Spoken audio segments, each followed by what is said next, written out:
Okay. We should be live right about now. Oh my god, are you for fucking real? Water. There you go. Let's go to YouTube. Let's go to YouTube. Good old YouTube.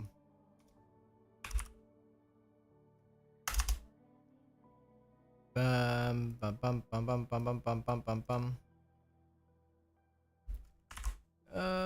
Editing my shit because I still Wuthering Waves.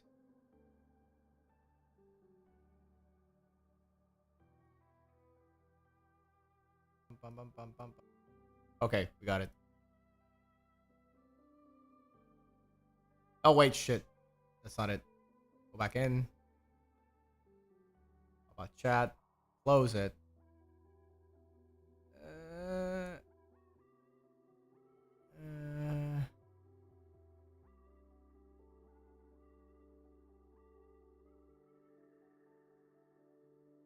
Okay. There we go. I did it. Now, I can actually get back to Wuwa. Oh boy. It's been so long that I got the returnee rewards.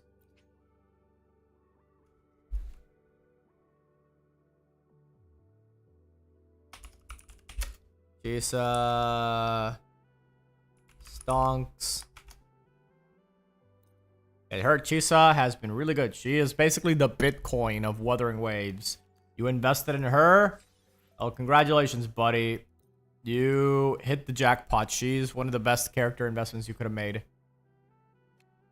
It's really weird because at first, as new characters were coming out, I thought she was a debate, which I didn't really mind because I still like her design and I still thought her story was pretty good. So she's like exactly the type of character design I like.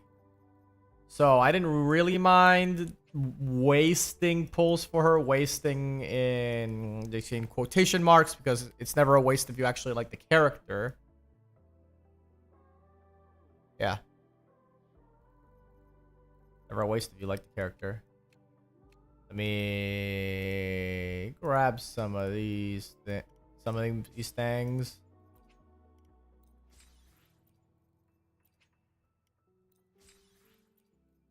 Something. Oh wow, I didn't got everything. Holy shit. That's crazy. That's crazy, bro. Okay. Hopefully. There's one more thing. Okay.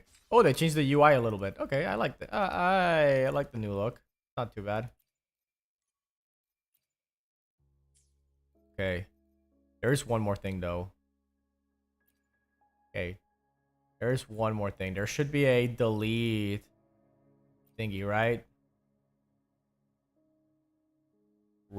Manage game access. Resource cleanup. Clearing 10 gigabytes. Resource from past quests will no longer be used. Clear past video resources. Enable automatic cleanup on logging. Confirm. Oh, that is so good. I can just delete past quests, so there's way less gigabytes that this game takes up. It's still pretty chunky. This is still a pretty chunky game, but at least it's much better right now. Nah, keep it at 60. Keep the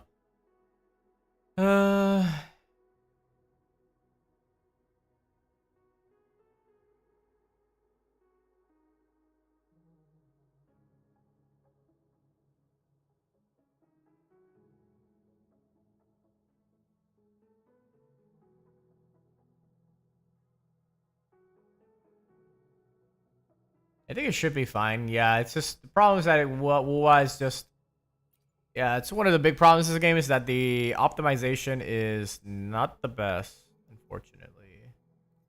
It could stand to be much better, even 2 years in. And I mean, it doesn't run poorly for me. It never ran poorly for me, but it could definitely stand to be much better compared to a lot of other games here. Especially considering it's on Unreal Engine 4. An older version of Unreal and more modern games are now releasing on Unreal 5, including other gacha games.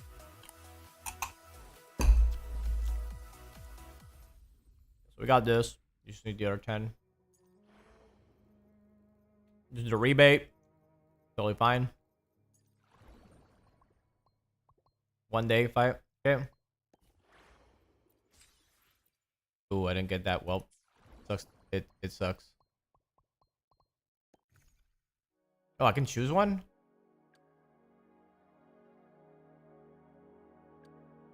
Okay. What was Changli's plan with convention? S1? Then conquer by Present skill trip our tight flames, heavy attack plays, and ignore an additional 40% target defense when dealing damage. Okay. I can dig. Wait, hold on. I can check all of them. Wait. Go back in. Go back in.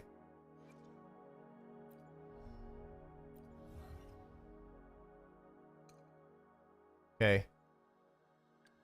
Camellia, I know this one is crit damage multiplier for the trigger sweet dream edition increases for the perennials on cooldown.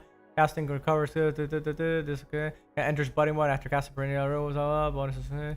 Immune to interruptions when casting perennial. Okay, so S1 is of Camellia is definitely something I would like to get.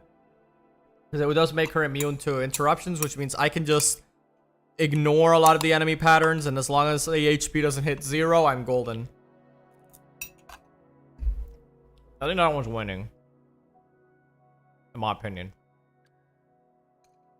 Let's see. As multiplier resonance skill, luminous empathy is increased by 45%. And additional damage multiplier gained by consuming is increased. It's pretty chunky, but I don't know. I think winning more for her. Increase the damage multiplier, intro skill discernment, casting intro skill discernment, increases storekeeper's crit damage by 500%. I think the extended base range of pulling effect of basic attack by annihilation by I'm gonna be honest. I'd rather just Camellia, even though she's outdated. Might be trash. People will laugh at me for wasting a pull for her, but I still love her, so I'll pick her up. Pick her up probably. Make her a bit easier to play. This seems fine, but not a huge deal. Everything else fine. And oh my god, no, Yinlin, what have they done to you? More like what they did, what didn't they do to you? Is a better way to put it, because holy shit. I would say you fell off, but you were never on to begin with. We hope you were. Further act casting resonance, you know, but I hit the dart, be true, dealing damage every day. It's not bad, but I'm gonna be honest. How many times am I gonna use her other than to just look at her, which is yeah, trophy wife versus the wife that I'll actually use. Look at that.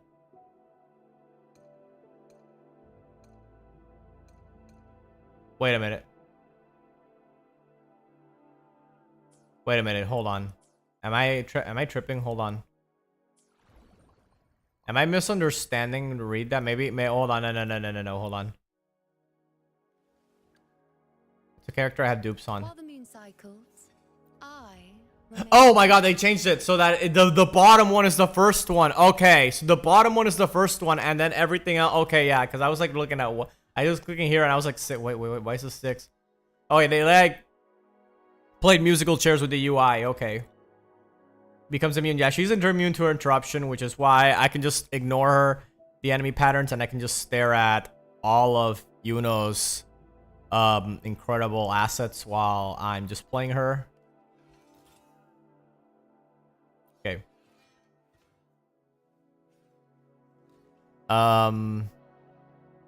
So well, that's not it. No, that's not it. Is it this one? Dude, where'd it go? Where's the Kumbak one? Wait, I'm lost. Where'd it go? I am so lost. Wait. Is it here?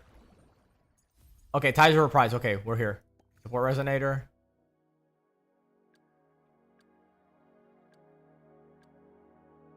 Okay. Would you like a Casting intro skill. Ever blooming increases crit damage This effect can be triggered once every year. Immune to interruptions while casting ephemeral. That's her big boom kaboom. Yeah, her big kaboom at the end. That of her combo. That's what you get an interruption and interrupt immunity, and you get a bit more crit damage. Okay, that's pretty good.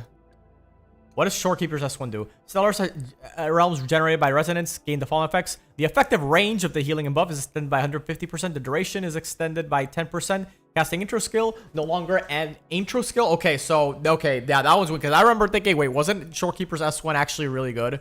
And yeah, it actually is pretty fucking good. So, I think I'm leaning more towards her. I mean, I don't mind because I love her, but yeah, that was a bit embarrassing how I misunderstood the way this UI worked. I was about to make a huge mistake based on my previous knowledge of the UI that is now very outdated. Anyway, when casting base attack, gains a win stack and herald stack up to 4 times less than when casting each stack revives. Okay, so basically her stack bullshit becomes better, so it's pretty good. What about you? Resonant skill, triple flames, and heavy attack, increased tangless damage dealt, and resistance to interruption. So to get full-on immunity. That is kind of disappointing. I was hoping she'd get interruption immunity. Resonant skill, magnetic law, deals 70. Come on. Come on. You could have done better than that. Anyway, Shorekeeper's S1 sounds really good. Let me just make sure I know what I'm doing. Hold on. Let me just make sure I'm not making an oopsie poopsie. Understood. I am here to serve your will. Okay. So Shorekeeper, as always, I'm basically always going to use her. So let's just go ahead and pick her up. Wait a minute, what? Am I misunderstanding? This wasn't a free thing? Hold on. Yeah, for some... Okay, okay. I thought this was a free thing. Hold on. Selected. Edit the team. Select a resonator to join your team. Okay, edit team. Okay, deploy. Now what? Was I missing that, or is it? Does it only cover characters I already have?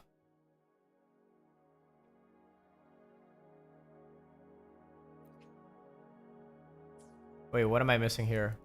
What was this? What was this for?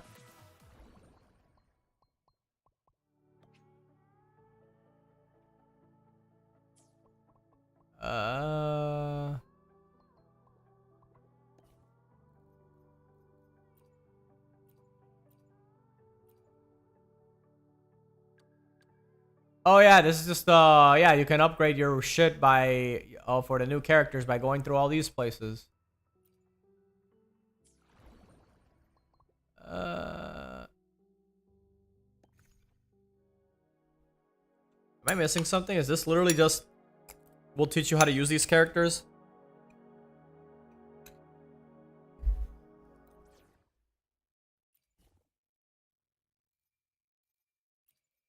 Ready to venture forth together.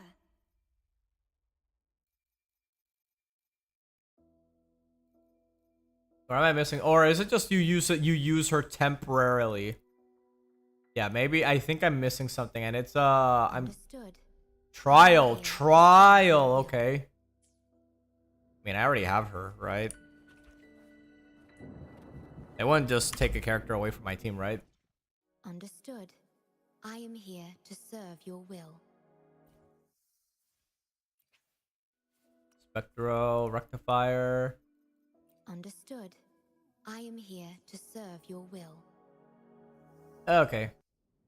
Okay, now I get it. Understood. I mean, Understood. I am here to serve your will. I think mine's way better though. Is everything fully upgraded? Yeah, and mine's way better because if I were to go here, Understood. I am here to serve your will. if I were to go here, as you can see, mine is way better. I even have her unique weapon too. But yeah, I'm not sure what this game's really on about.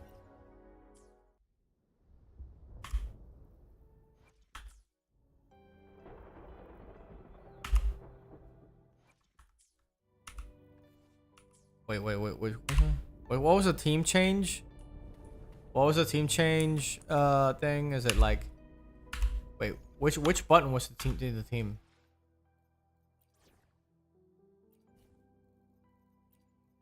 Understood. I am here. Okay, it was literally just a trial. So you can try out these characters. If you like them, then pull for them. No, we're not gonna give it to you for free. I mean, I understand, because then everyone would just intentionally stop logging in just to pick up Shorekeeper. They really thinking about it. Yeah, it's probably stupid that I even assumed that they would just hand her over like that.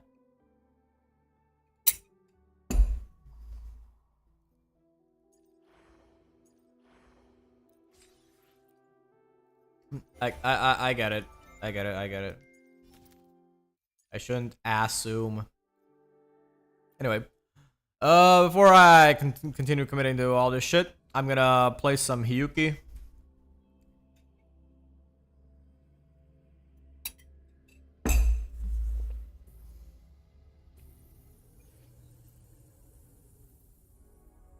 Okay, next. Yeah.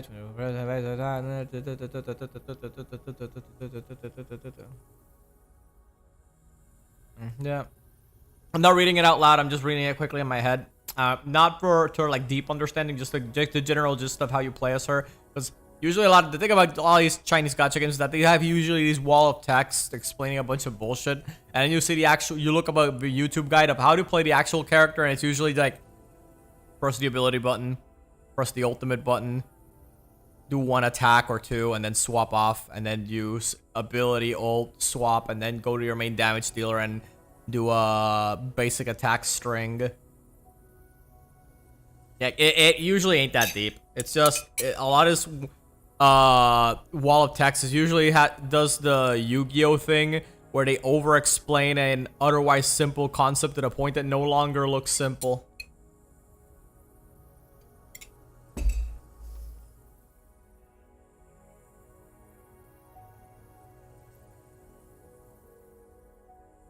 Oh, EI stance. Oh, so she's a Bato Jutsu wielder. Nice. Just like Kenshin. Oh, sick. I probably gotta get her. Alright, let's begin trial. Careful. Get behind me. That's the most important part of every character trial is taking a quick up close and look at her. Yep, I can definitely see the appeal. Yeah, she keeps going up and down because I think I'm in like a rocky terrain. Maybe if I go in a more balanced terrain.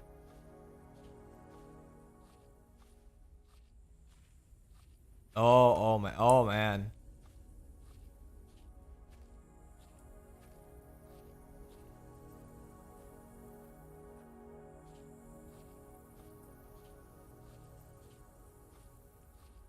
Oh jeez. Lene. Unfortunately, Lene, I missed the window on your rerun, but I'll make it up. I'll make it up to you by getting the another member of your would-be team. Keep this on. You should have run. Okay. Careful. Get behind me. Drive safe. Shake it up. Special delivery. Goes boom. Flicker into form. Take your final dive into America. You drift with snowflakes. Keep this on. Roam above the inferno. Oh, nice. At the snow. Okay, very cinematic. Like, as always, Wuwa is the absolute king in gacha game and attack animations. Just absolute cinema.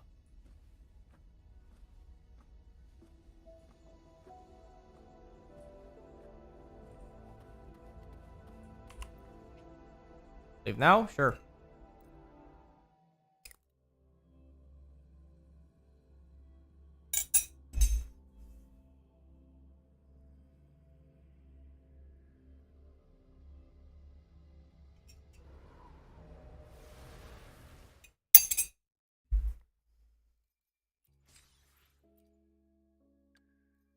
Let's proceed to Mornia trial. Still don't really get how Mornia works.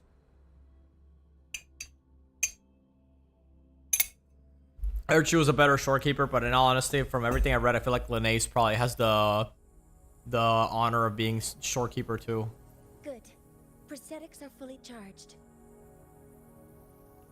Very small and very cute. Structural override initiated. Authorizing maximum output. Drive safe. Check this out. Huh? I heard something. Don't blink. You'll miss the best part. Now watch closely. Fate revealed. Assuming master control. With pleasure.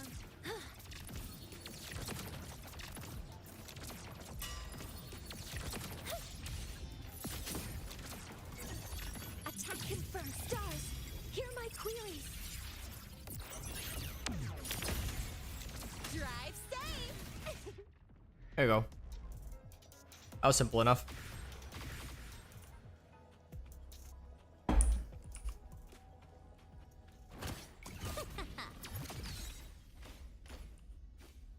There we go. Yeah, I always love doing this with her. One of the reasons I want to get her, she just skates along and is way faster like this. Confirm.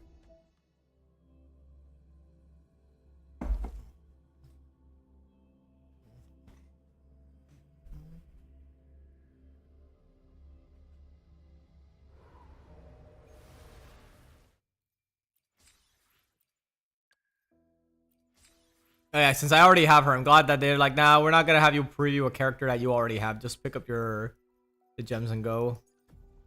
We know why you're here.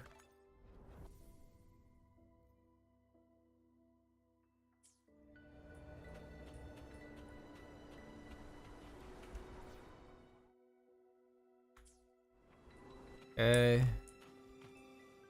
Oh shit.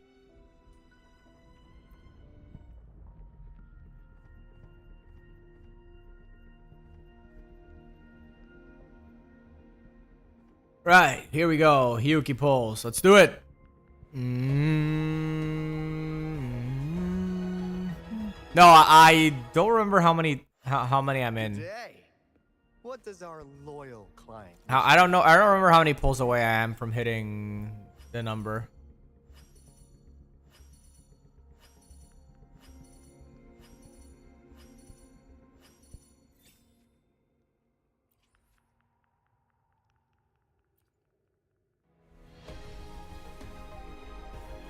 For some reason, I thought it was gonna be a 5-star.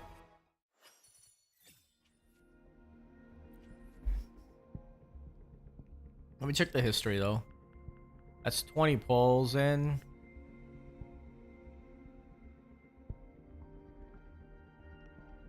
We got emit 1, 2, 3, 4, 5, 6, 7, 8. So that's 8 times 20, 28. We're at 28. Yeah, guys didn't see it, but trust me, I know what. I'll read it out loud for y'all. 28. So we're at 38 now.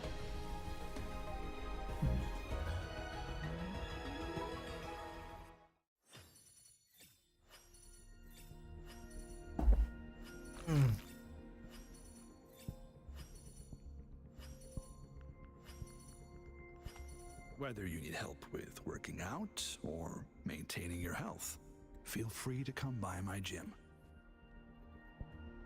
38. Time for 48.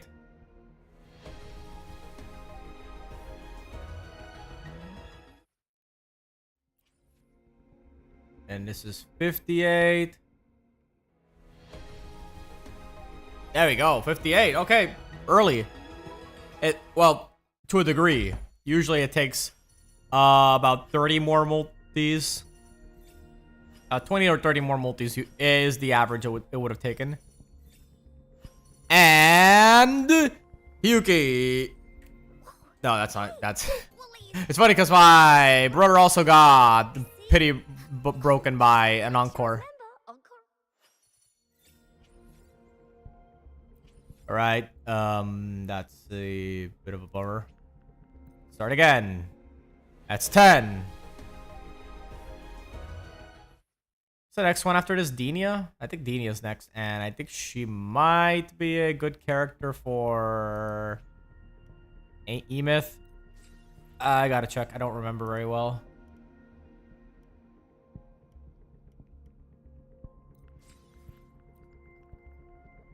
Okay.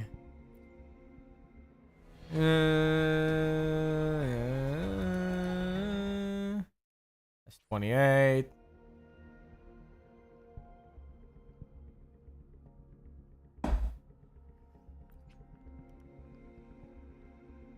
That's 6.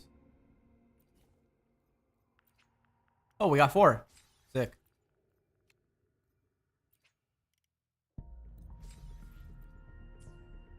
All right, here we go. This one. Is this one? No. I mean, we had to actually, we have a whole lot of game to play, so I'm not too hot and bothered about not getting her yet. Being said, probably swap over to her.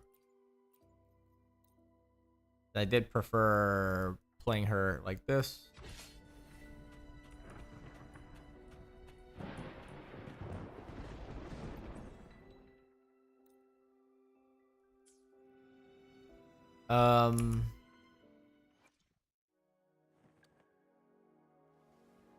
Look, The heck? What? Okay, sure.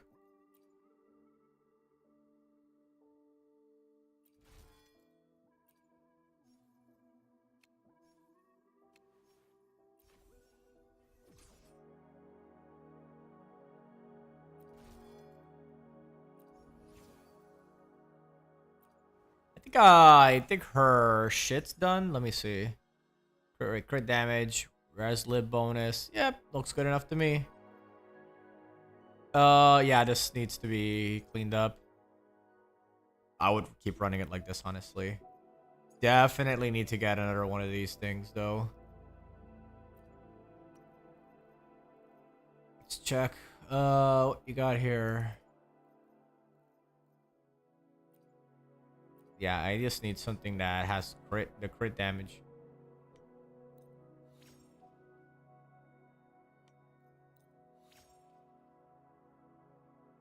Nah, that's not it. Let's chuck that one away. Defense. Oof. Basic attack. Nope. Not you either.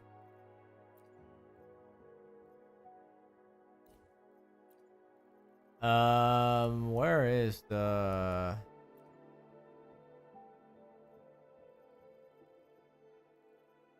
Where are the ones I'm gonna throw away? Okay, that's you. And you. HP and resistance skill damage bonus. Nope, that's not at all what I want.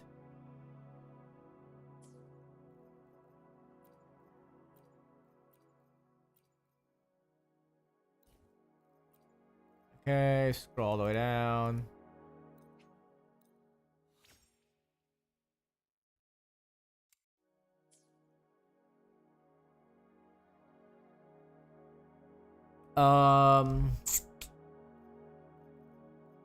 See.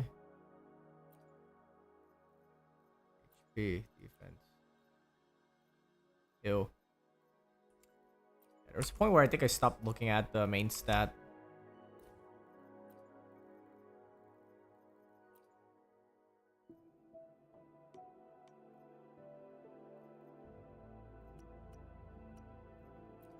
Wait, where is it?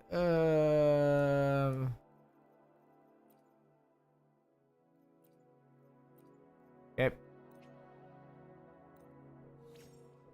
Doing successful. Yeah, that's not at all what I want.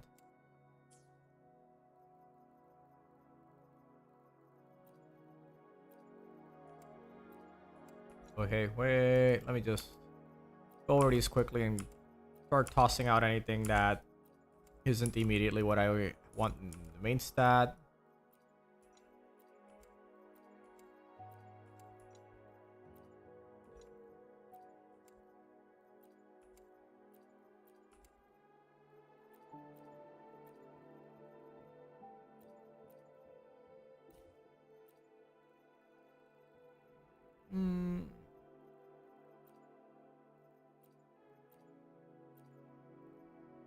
Okay. Ugh. Okay. Well, it has resonance liberation damage, so maybe crit rate. Okay, we got crit rate. Maybe crit damage. Oh shit. Okay. Well, we got it. Well, we got it. Yep, there it is. There it is. Boys and girls. Energy regen, liberation damage bonus, crit. But yeah, the problem with this one is that it's the double crit curse. That those are the only two good substats. So it's just mid. Man, isn't echo farming the best? Isn't echo farming the absolute bestest thing ever? I wish every game had echo farming. Haha, I would love that. It would absolutely make me feel all giddy. Yeah,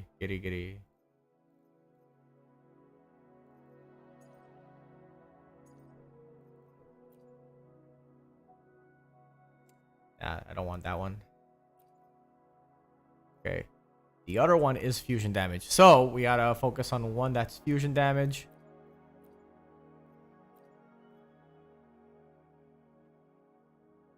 Okay, we need double crit.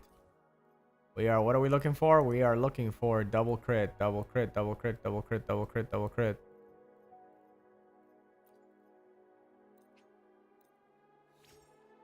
That's a whole lot of nothing. Hooray.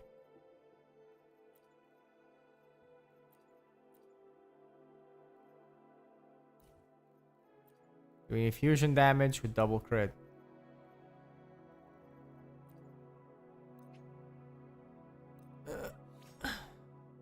Crit. Okay, we got crit rate and energy regen. Maybe if we a little further, it's crit damage. Nope.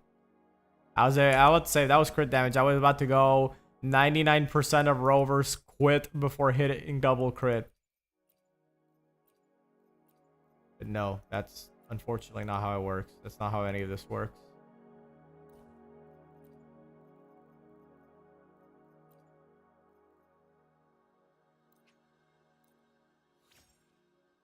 The fuck is that? Double defense is wildin'. It's completely wildin'. Okay.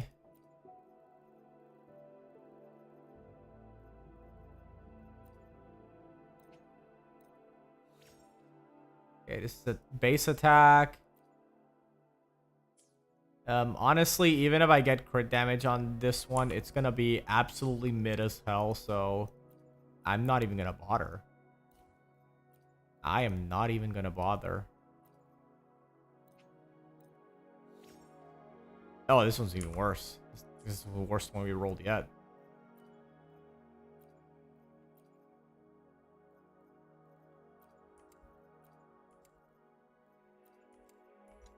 Let's just leave you alone here for now.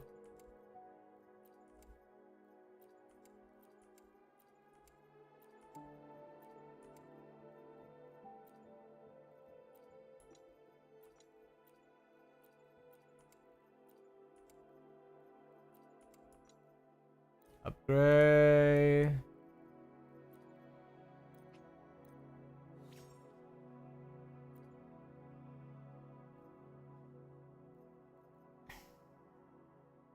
No. I was thinking maybe I can. I don't know much about Water Waves, so I'm still curious to what I missed so far. Oh, you didn't really miss us anything. What we are doing right now is the most exciting part of every single Chinese gacha game. Gear farming. The most exciting part of every Chinese gacha game. Haha, I love gear farming.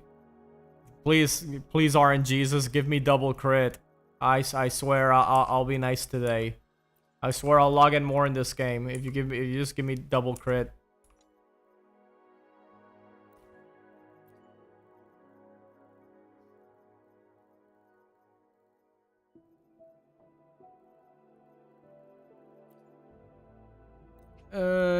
Double crit. That's not it. Yeah. So yeah, in case y'all are wondering, by the way, the reason I'm leaving it at not maxed out is because aside from being a waste of resources, If I do get double crit in these last two ones, these first two stats are substats are so bad that it would just be actually mid. Let me see. Nope, that's not it. Nope. No, I need fire damage. Or the fire damage. And I really got to go to that one new menu that was made. Well, new relative to me. Like, it was made months ago.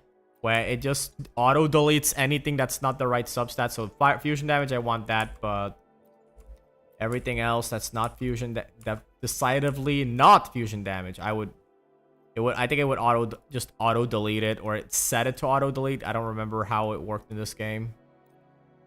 Crit rate, okay. And attack percentage, okay. This is potential. This potential echo. Potential echo, come on. HP and heavy attack damage. Please just give me double crit. Come on, what the fuck do I gotta do to get double crit? Come on, where is it? Come on. Oh my god. Where?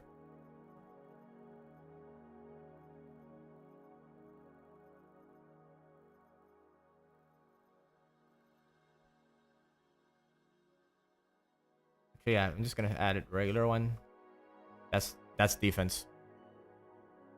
Okay, what does it compare to the current one I have though? How does it even compare? Energy regen. Honestly, I think I kind of want the energy regen more than that. So I'm kicking this out.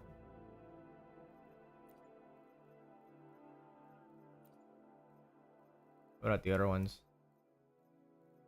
Did it not auto-organize the ones I wanted, or? Oh wait, yeah, it still has a bunch that I haven't checked yet. Okay, no, there we go. There we go. Where is it? There we go. And double crit. Wait, hold on. Resin. Okay. Wait, this is energy regen, lib damage bonus, crit rate. Okay. That last one needs to be crit damage, and it's actually Jover. It's attack percentage. You know what? It's so much better than the one we used to have that I'm equipping that instead. And throwing this one into the trash. Okay. So this one's pretty good. Just if that first one was crit damage, it would have been goated, but fortunately we can't all be winners. Okay.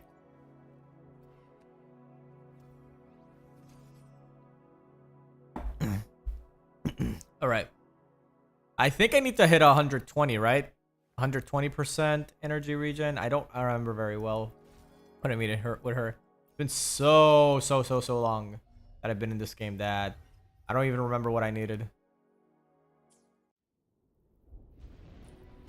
I don't even remember what I needed.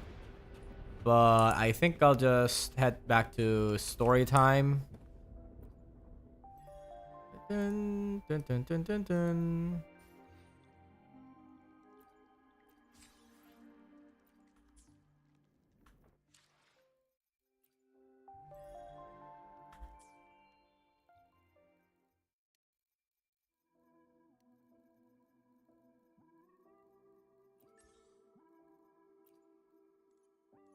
I'll do all the cool shit later. Wait. Which one was the bike? Cannot currently use this function. Why not?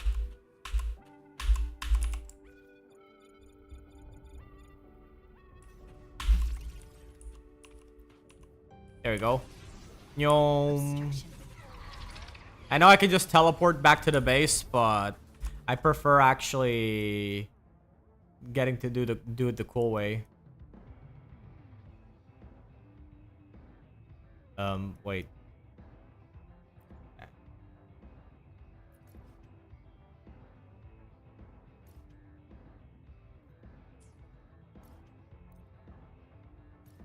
Track.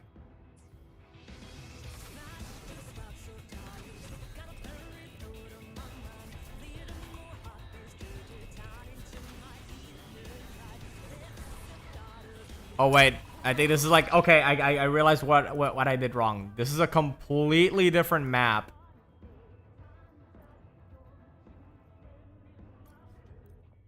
Yeah. I was in a completely different part of the map. I need to get out of here and get back to the main area. About 40 minutes of stream, and all we did was just something of gear grinding. Wow, gotta love. Damn.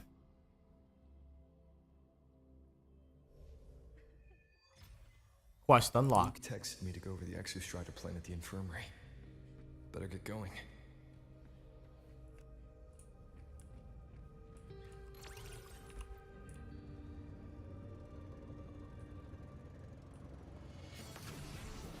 I was disappointed by my daily Uma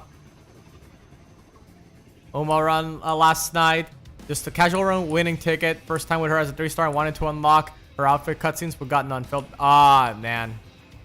Hate to see it when the game doesn't give you the when the RNG isn't RNGing. Yeah, I kind of get that, because it feels the same way when I bring a support card whose events just don't appear. I think the most annoying one that for sure is the with Bourbon card, because not getting the taking the lead gold skill when you're trying to run a front runner, it feels so bad.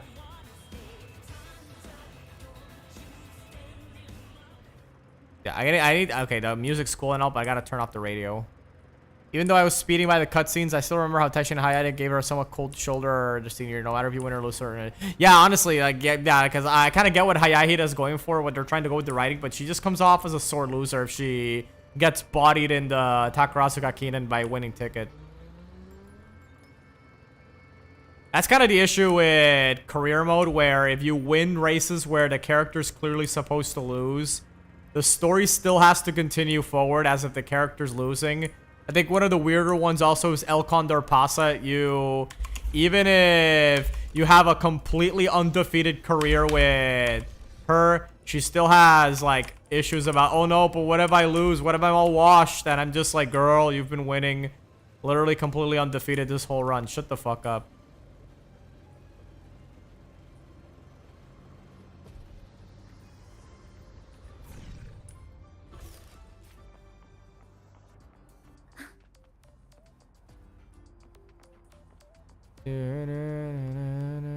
Head to the infirmary.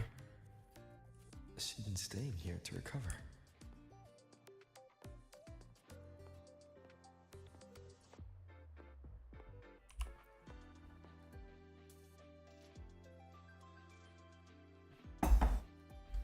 How are you recovering from your injuries, Nora? El Condor Pasa suffering from success, exactly. Yeah, well, the weird thing though is that, think about Condor's career mode, is that she doesn't have Japan Cup in her classic year as a mandatory race, even though that is a race that the real El Condor Pasa won in as a 3-year-old. It's really weird too. They force you to run the Japanese Derby with El Condor Pasa. So even though that was a race she definitely didn't participate in her IRL iteration, so I definitely don't know what the fuck happened there. I get that maybe it's supposed to be a reference to the first season of Umamusume, where they did make it so that Condor did race up against Special Week in the anime. That's still fucking weird, because even in the anime it was weird as fuck that Condor participated there. Thankfully we did get a much better depiction of that in the more recent story chapter in the game, where they had Special Week going up against Saiyan Sky and King Halo, as she did IRL. And it was a really cool cutscene too. I remember listening to that just a few days ago to get some tracks from Umamusume ready for the next chapter I was gonna upload onto Instagram, because I don't know if you knew this, but every chapter of Umadoromo I upload into Instagram has a corresponding soundtrack piece from the Umamusume game to match with the scene. So I was going through the Umamusume whole playlist of Winning Life 6 to check which would be the best song for the next chapter. And I remember listening to the version of the Japanese Derby theme that plays during that story chapter. And yeah, what else can I say? It's immaculate. It's actually amazing.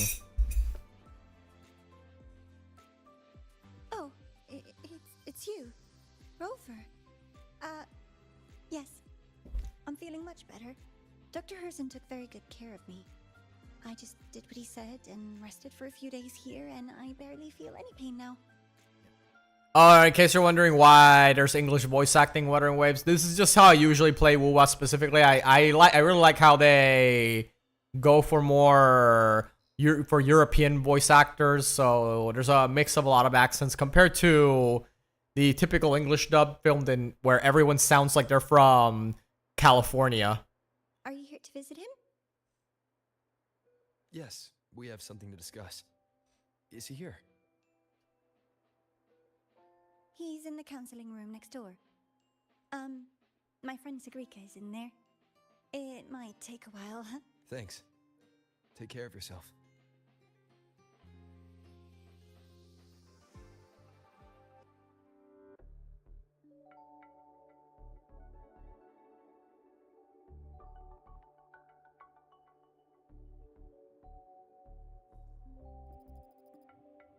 How to put this?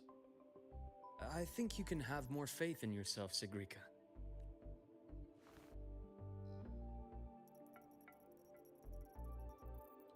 Faith in myself.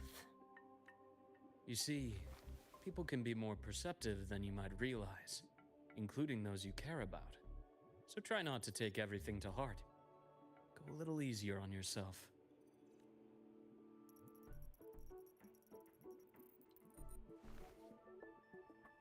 Good or bad, true or false, these things have a way of coming to light. And as your friend Denia said, sometimes a little distraction is good for your health. Yeah, I can already. Yeah, the thing is that the story technically isn't done yet because it ends on a huge cliffhanger, considering that it ends right when El Condor Pasa goes to Europe and she's told about the legendary Umamusume. And Manju is one of the most powerful European Umamusume of all time. If Manju participated in most G1s, she would take down all of them for herself. And they asked El Condor Pasa, do you think you stand a chance against her? And she said, well, if she overtakes me right before the finish line, I could be in trouble. But would you lose?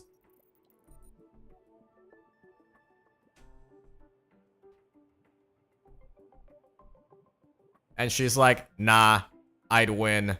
And then the chapter ends. Obviously, I'm exaggerating a few details, but that's basically how the recent story chapter of Umamusume ends. Yeah. I'll give it a try. Thank you, Dr. Herson. You're welcome. Again, don't push yourself too hard. I take it you're the type who'd suddenly bolt up in bed at night, wide awake, worrying about an exam? And that'd probably go on for a whole week. Huh? Is it really that obvious? Only my conjecture. Would you like some candy? Sweets help keep a smile. Ah, he's so charming. Sure. And is it okay for me to come back some other time, Dr. Herson? Why, of course. Feel free to visit my office anytime, Sigrika.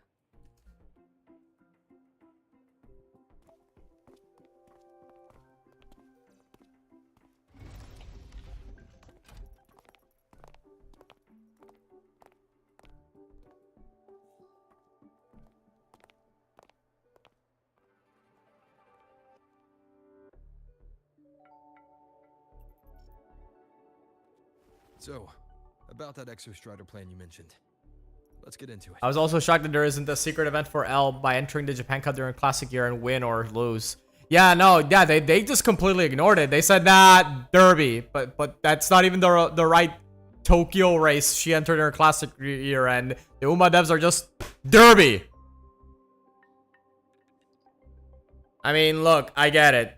You can't just have every Uma have drama over not being able to enter the derby like Maruzensky, because then it would just get very repetitive, you know, just constantly just a bunch of Umas in a row, lamenting that they never got to go to the derby, but come on, you could have handled it a lot better.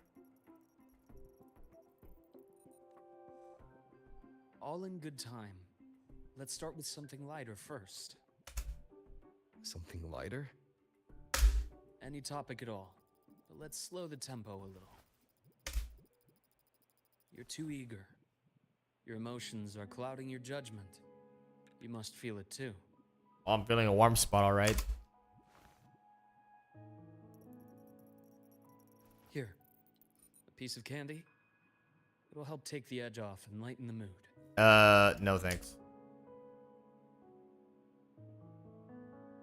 No. Thanks. Ah, hey, yeah, see? He's literally me for real. I understand your anxiety over Imith's situation. You've always held her dear, but it's taken more out of you than you realize. Things are best taken one step at a time. The Exostrider hasn't awakened yet. The key is to pace ourselves. Slow and steady, right?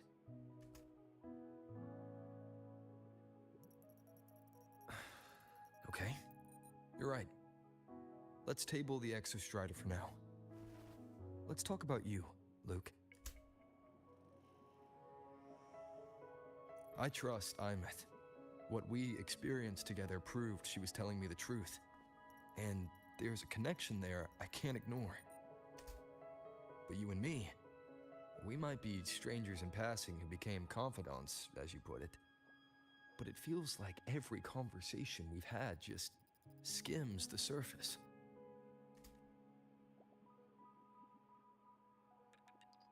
I prefer to know who I'm working with before jumping into something as big as opening the Strider Gate. It'll affect the entire Lehigh Roy region.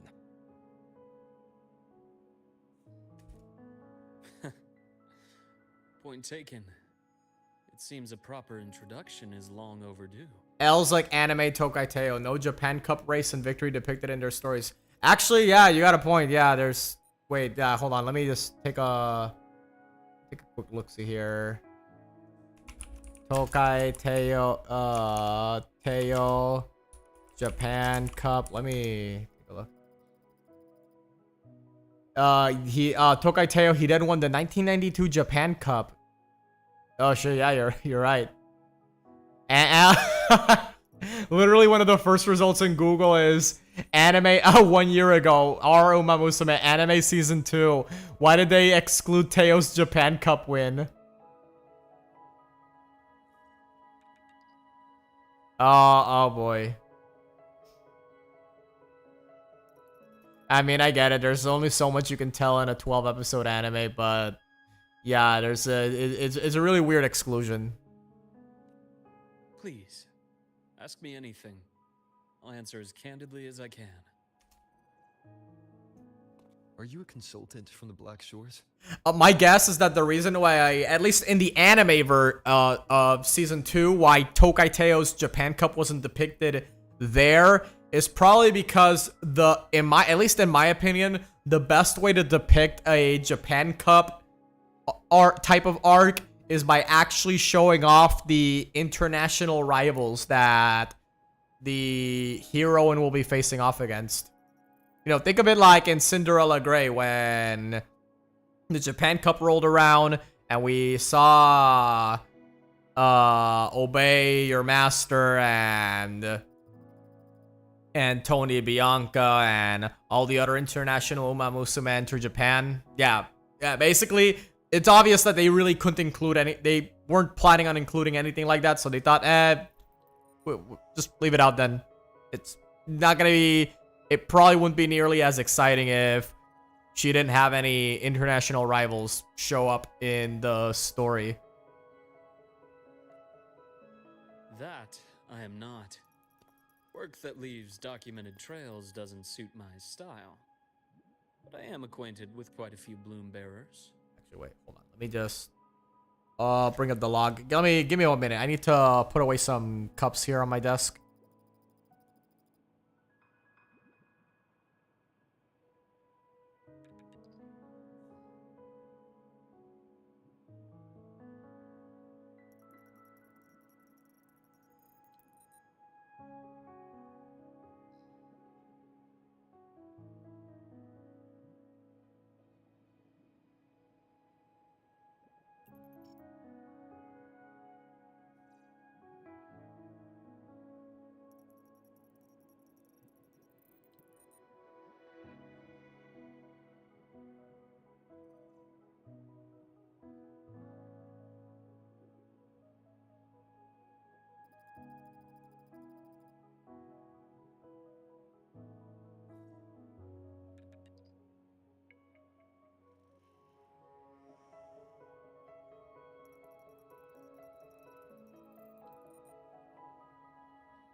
All right, we're back. All right, let me just take a look. See.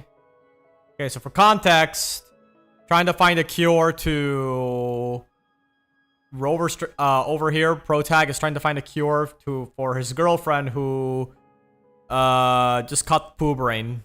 Yeah, she's just completely out of it. Gotta find a cure for that.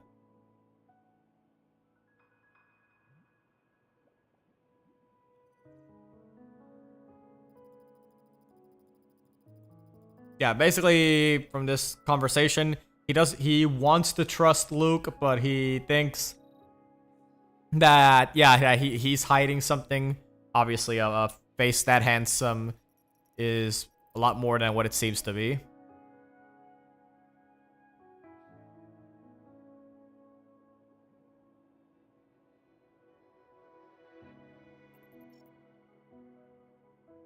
Work that leaves documented trails doesn't suit my style. Yeah, that should definitely tell you a lot that he's definitely has some up to shady business. Imith said she didn't know you well, but that I could trust you. You also know about the bond between me and her. How? Imith is a sharp girl, even though you never introduced me to her. She could read between the lines of your actions. She's a lot like you. Smart, driven, good at bearing burdens. But she's proven to be even more stubborn than you are. After you left Lahairoi, she came to see me a few times in the name of counseling. To learn about you. You didn't tell her anything. I didn't. You had other tasks for me here in Lahairoi. You didn't let us properly get to know each other because you wanted to shield her from my line of work. She later stopped these visits after realizing that.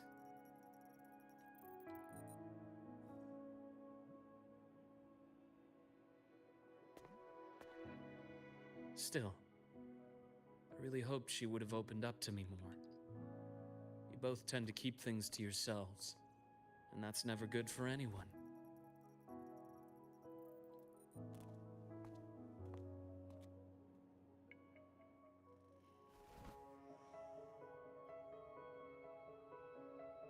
One last question.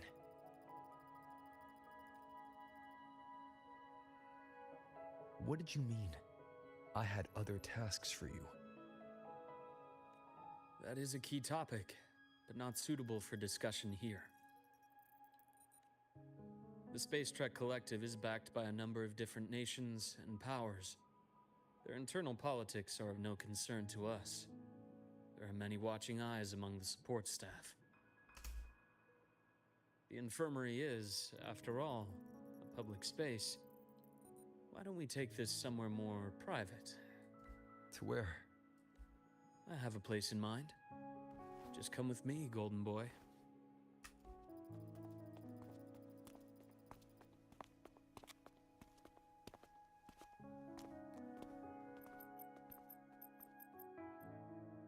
More personal business to attend to again, Dr. Herson? Just a quick break, Nana. Mind holding down the fort? The next shift will be here soon. Take care, Doctor. Do try to return in one piece. Don't worry. I have him with me today.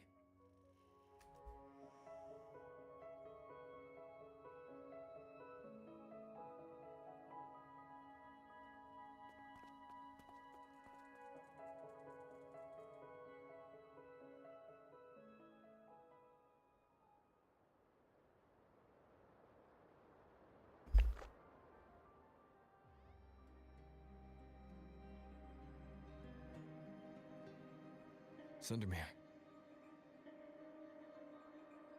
Yes.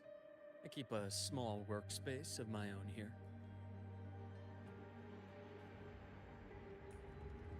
Yeah. Wait, order? Okay.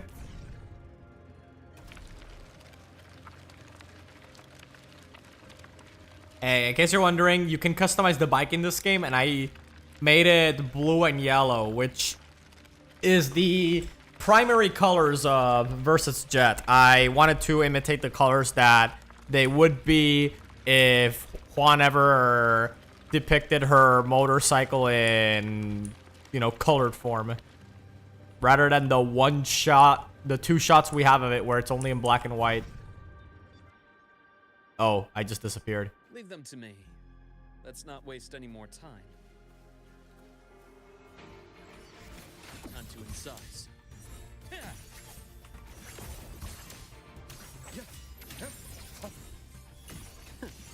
Imbalance ends here. Game over. I am the best. One with the sounds. Shadow descends.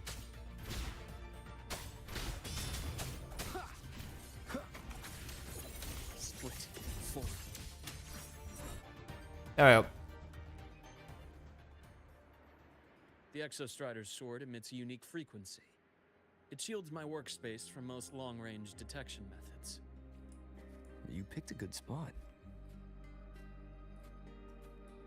Yeah, the character I'm playing as is not the main character, so if it looks if you think it looks weird, makes me think Jet's G1 race will be some fusion of Dancer and King's racewear. Oh well, you'll see what it looks like at the when all is said and done. I actually like. It's kind of weird to say it like this, but I audibly gasped when I saw it because it just it was peak. It's all I gotta say. It's like as a fan of like tokusatsu henshin heroes, it really it just looked amazing to me.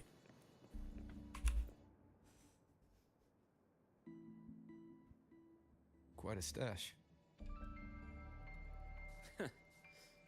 This is what a secret room is about. Now, where were we? Let's start with the conclusion before we get into all the details. You asked me to come to Lahai Roy to watch for any Fraxidus activity. Warren was the first Fraxidus mole you uncovered, and he certainly won't be the last. Think of the Space Trek Collective as a web of competing powers.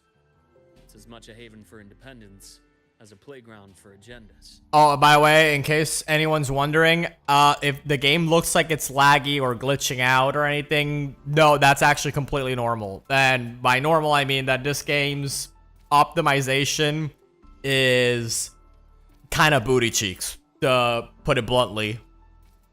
It's not completely terrible. It's still perfectly playable at 60 frames per second. But there are times when you'll notice, wait a minute, that's not what the game is supposed to look like, and it's because of that. I think it's also the fact that I will fully admit, be transparent right now, my PC rig is not how we'd say modern in any way. I built this thing about 6 years ago, and even back then, the parts I picked up were pretty old at the time. So that's what I wanted to say. Still, Wuthering Waves is a gacha game that's meant to be playable on phones, and it is running on Unreal 4, so you would think it would have been better optimized. It should be better optimized even for my rig. It's just, I mean, it's gotten better over the years, and it's definitely perfectly playable in my opinion. I think it's fine. It's just, you know, there are times when I look at the graphics settings I have put up and realize, man, the only way I'm gonna play this in a stable frame rate, with a stable, you know, everything perfectly stable and everything, is if I drop the graphics setting down so much I'm playing the GameCube port of Wuthering Waves. Man. Because trust me, even if I were to drop the frame rate down to 30, trust me, that's still not enough. That doesn't fix it. That does not. You would think it does, but it doesn't. An isolated polar region, rich with exoswarm and the potential for technological breakthrough. Lahai Roy is a gold mine, even for the Fraxidus. You're saying the fall of Helios wasn't their real goal? It was one of several. After your journey in Huanglong and Renacida, I'm sure you've come to realize their true aim. The Thenodian. Aleph 1. Correct. Given the Threnodian's unique nature, it's sure to catch their attention. Moreover, Aleph 1 is closely linked to the Strider Gate, which may be our ticket to outer space. Spying on the Fraxidus is risky. Why would I have chosen you for this task? Well, that is a bit of a long story.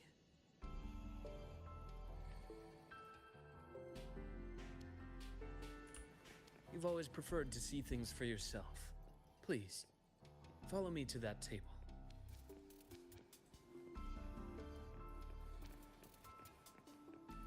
Let's take a look, see, and see what we got.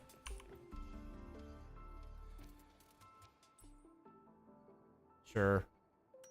All right. You examine the transparent container, which appears to have some kind of liquid inside. There's a golden hue quietly contained inside. Oh, this is like Ace Attorney. Like, yeah, this is like an Ace Attorney game. You gotta examine you gotta turn it around like the 3D model and see how it works, see what it makes it tick.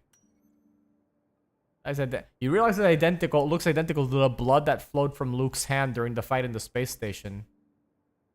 Ooh, suspicious.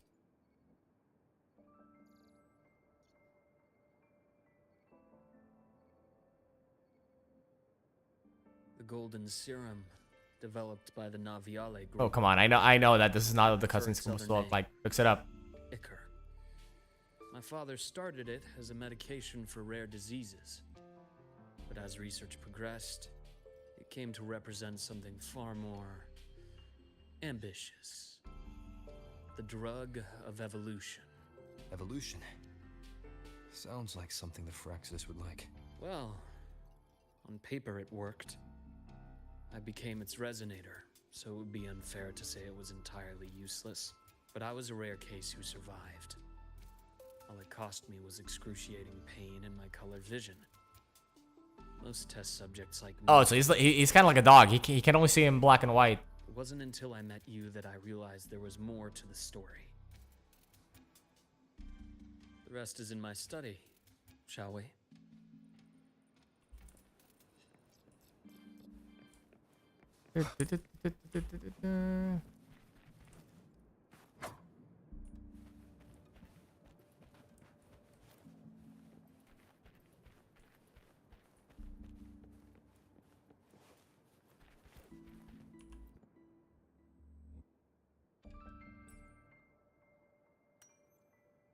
Picture is a child's drawing of a family, rendered in simple, earnest lines. I mean, this looks damn good for a child's drawing.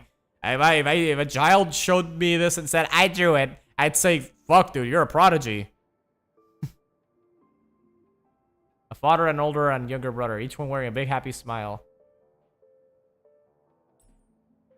What's it say? I can't read fictional languages. On the back of the frame picture, a scroll note reads, always happy, Ryan Herson. Must have been drawn years ago, but the frame is carefully preserved and shows little wear.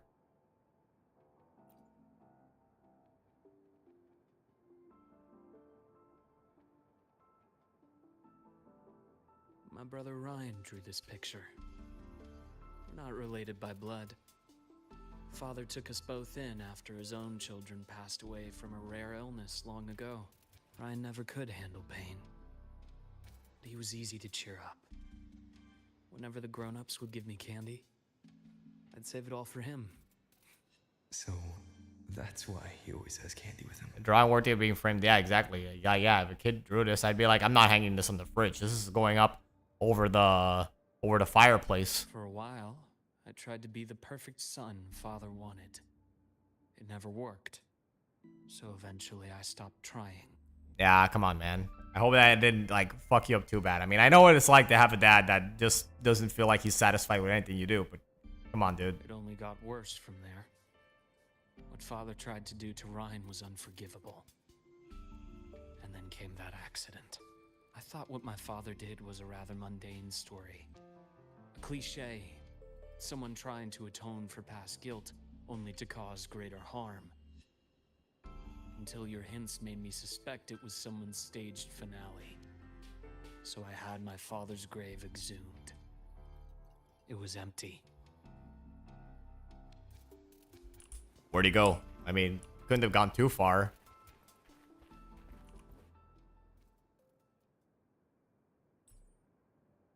Take a look at this. You examined the burned page. Many parts of it are illegible due to burns. It appears to have been salvaged from a fire.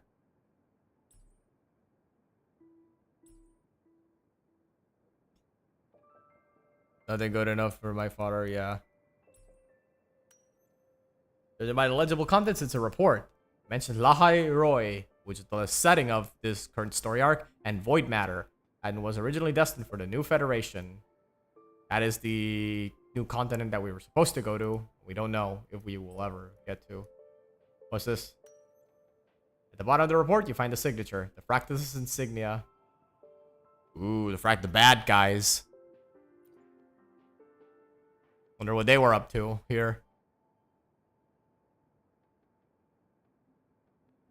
The entire Lola logistics carrier was already blown to smithereens by the time I recovered this page.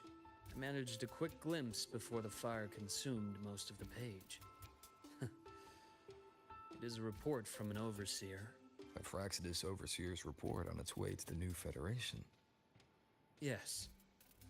Tucked away in a Lola logistics delivery box. The recipient is Eris in the New Federation.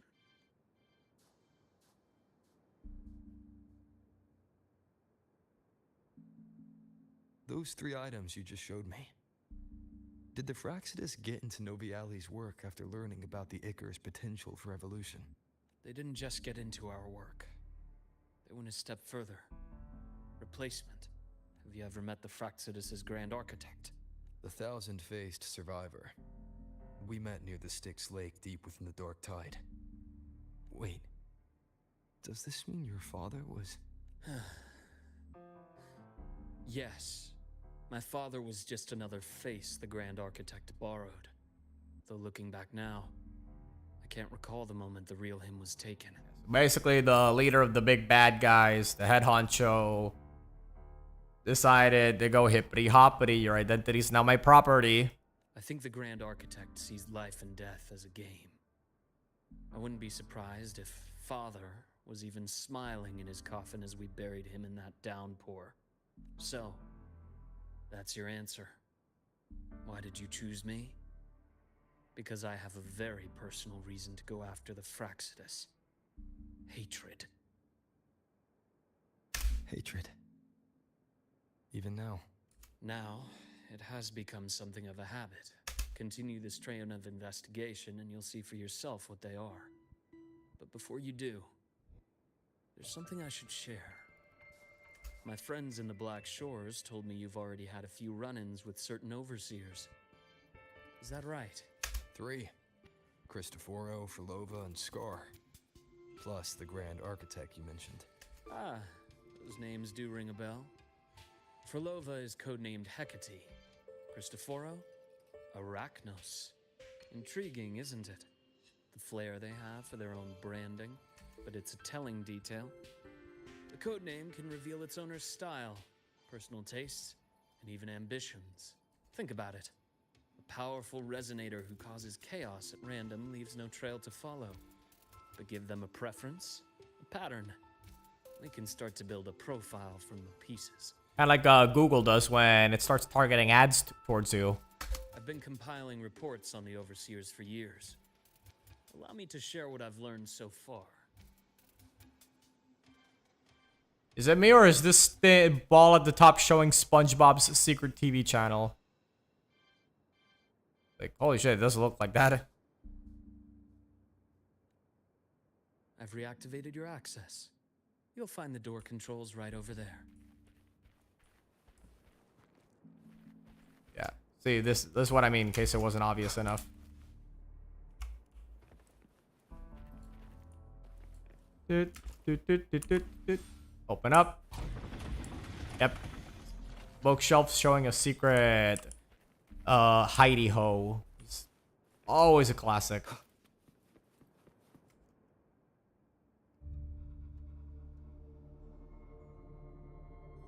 The Fraxidus is loosely organized. Most of its members have only undergone basic, artificially induced body modification. They're not terribly difficult to neutralize. But if you encounter artificers with more creative modifications, you're likely looking at the handiwork of Hydra.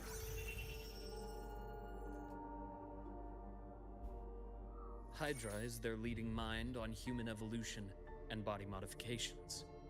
Whoever they are, they often work in tandem with Siren. In other words, if you spot one, be on guard in case the other is lurking close by.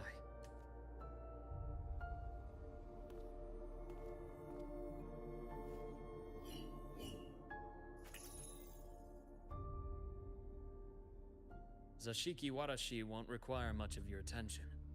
This overseer primarily operates in Ashinohara, a region that's been largely destroyed by the Lament. Ashinohara. I've heard of it somewhere before. The girl we had in the infirmary for a while. Chisa, I remember. The city that trapped her, Onami, is part of Ashinohara. Now, on to two key pieces of the puzzle.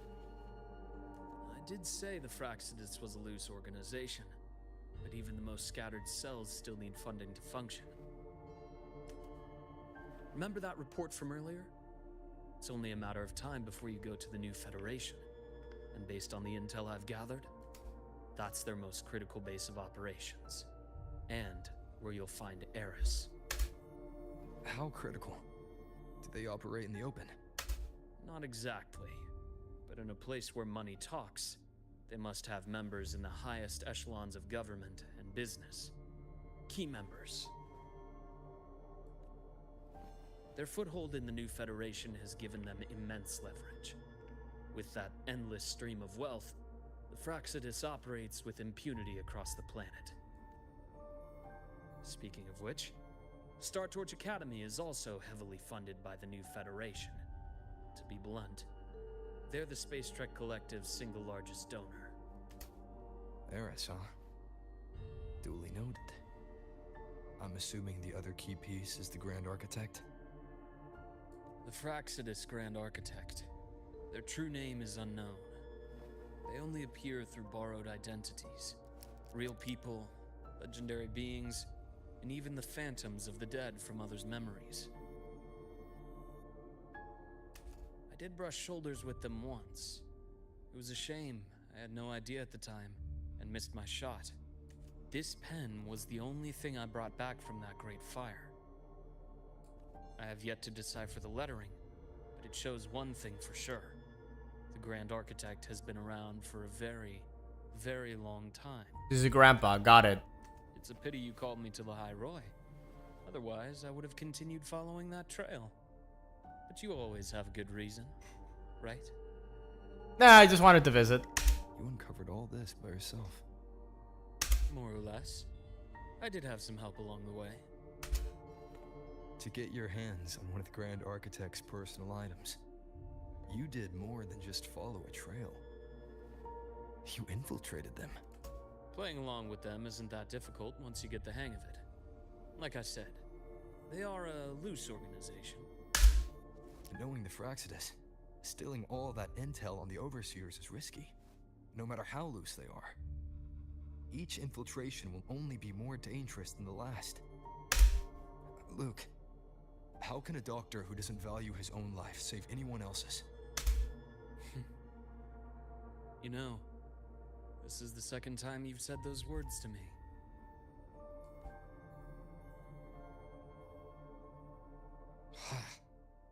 They got away again. New flashback.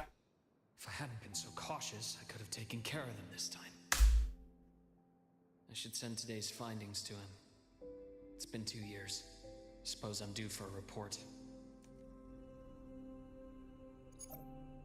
Good.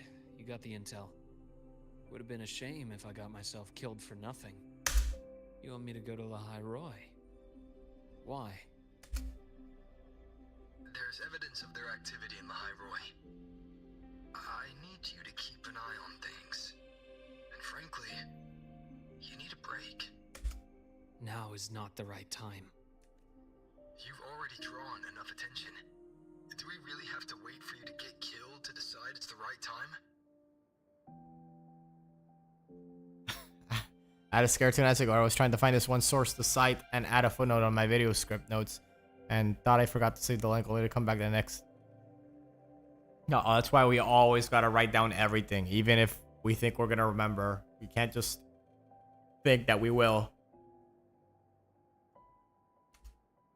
How can a doctor save anyone else's life if he doesn't value his own?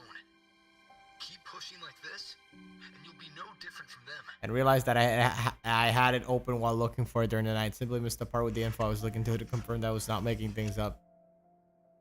Yeah, it's good to save everything, even your sources, when you're making a video like that. Not pulling any punches, are you?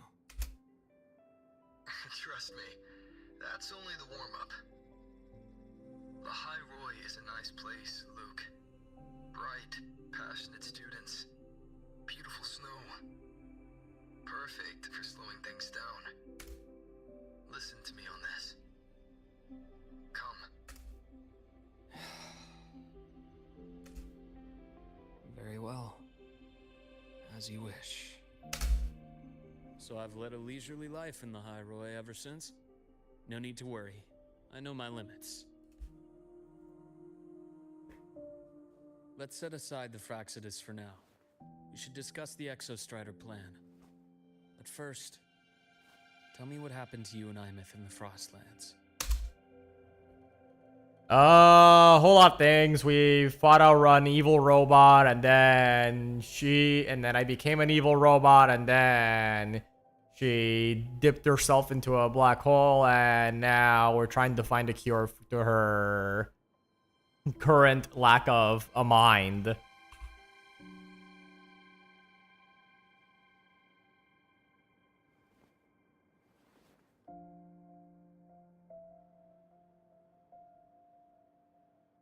see. Imeth, she... No wonder you're in such a state. I understand her reasons. She was fighting for her dream, for the High Roy, in the only way she knew how. And I respect that. The fate she chose for herself. But I won't accept it. There's more I haven't tried. I'm not done fighting for her. Of course. I wouldn't expect you to give up so easily. Now, about the Exostrider. It started with Space Trek Collective finding a giant Solaskin root network in Bjartar Woods. They identified it as the lid, sealing the Strider Gate, so to speak.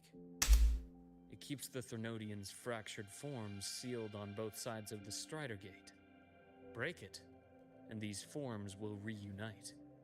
That wouldn't just spell the High Roy's doomsday, but the entire world. But the Collective still yearned to open that gateway, to explore the unknown. So, they created the Synchronists. The idea was to use augmented resonance to amplify the Exostrider's power, hoping that would keep the Thernodians suppressed. But lately, the Thernodians' attacks on the seal have been increasing. I'm afraid the Fraxidus is also getting ready to make a move. With the reactor core returned, all you need now is a little patience. Wait for the Exostrider to awaken. Then we can focus on how to use it to find Imeth. You were a synchronist in the Academy once before. I'll speak with Lucilla about getting you piloting access. Then I'll wait for your news, Luke. Certainly, but our immediate priority should be the Fraxidus. I have a feeling they're planning to sabotage our plans for the Exostrider.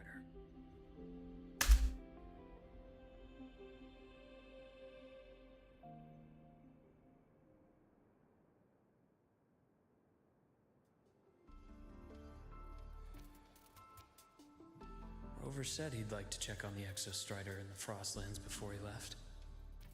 Well, could be a way to take his mind off things. Now then. Dr. Herson, is something the matter? Must you always assume the worst, Lucilla? Can't I just call to chat? I find that highly unlikely, Doctor. Let's skip the preamble. What is it? Rover. Ah, so this is about Imeth. He was so tight-lipped with me about what happened in the Frostlands. Yet he spoke to you. Sitting on our hands won't fix anything, and he was willing to open up. If a friend runs into trouble, I'll naturally step in to listen. Besides, what I have to share today benefits the Academy. It could help us get ahead of a few potential issues. Very well. Let's hear it then. Meet me at the Institute, the usual spot.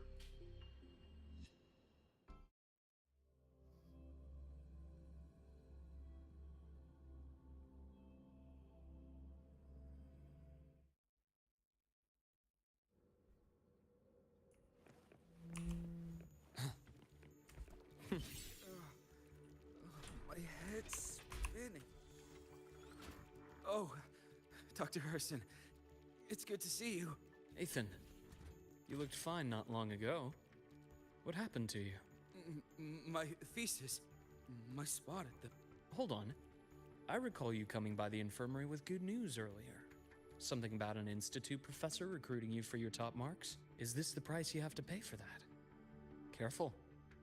You might get talked out of the job over health issues. No, I will get that position at the Institute. I'll crawl there if I have to. I'll come back from the dead if I die first. Now you're just delirious. I know getting this opportunity wasn't easy. You can't exactly just ask for time off. Come by my office later. I'll write you a sick note. You can't run yourself like an exoswarm, thinking you'll recharge the moment the sun comes up. It's not how we humans work. Oh, thank you, Doctor. Good things are bound to come your way. This takes me back. I always got my best sleep passed out in your infirmary.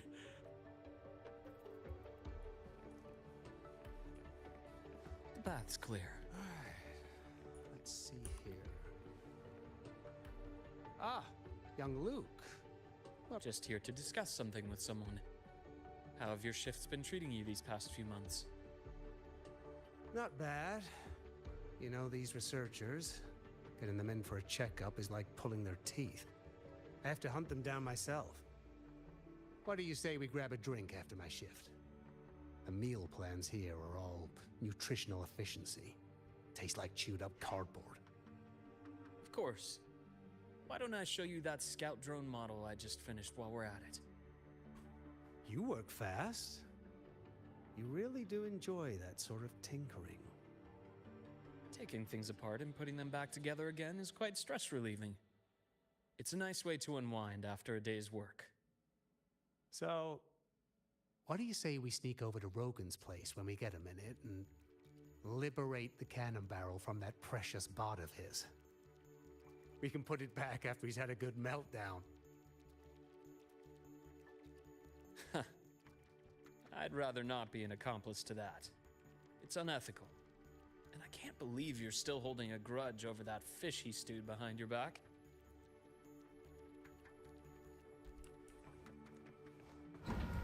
And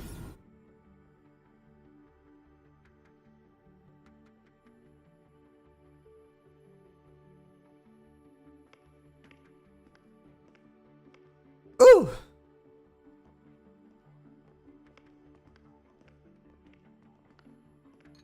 Have a seat, Doctor. Shame. I thought he would come with you. He's been here before, but things are different now. I prefer not to have him tangled in the collective's trivial matters. Fair enough. But I'm not like those stubborn old goats you're used to dealing with. I don't chase after pride or rank. All I care about is Star Torch Academy.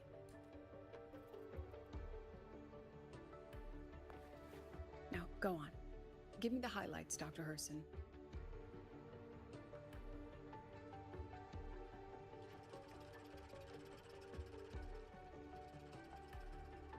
The Fraxidus. I understand. I'll keep a closer watch. As for piloting the Exostrider, if he's capable, that's fine by me. The Research Institute will see to the preparations. That said, we can't ignore the risks that come with opening the Strider Gate. I have someone in mind who could help. But first, let me have a quick word with her. The Threnodian concerns every one of us at Lahai Roy. I'll handle the board as you've asked. You focus on him and the matters here on campus. Thank you for understanding, Lucilla. President.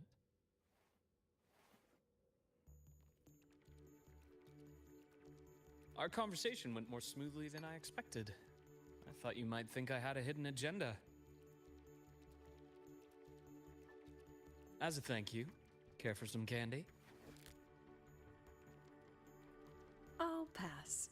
I'm well aware of your candy outreach program across campus. I've had my fill of sweets over the years.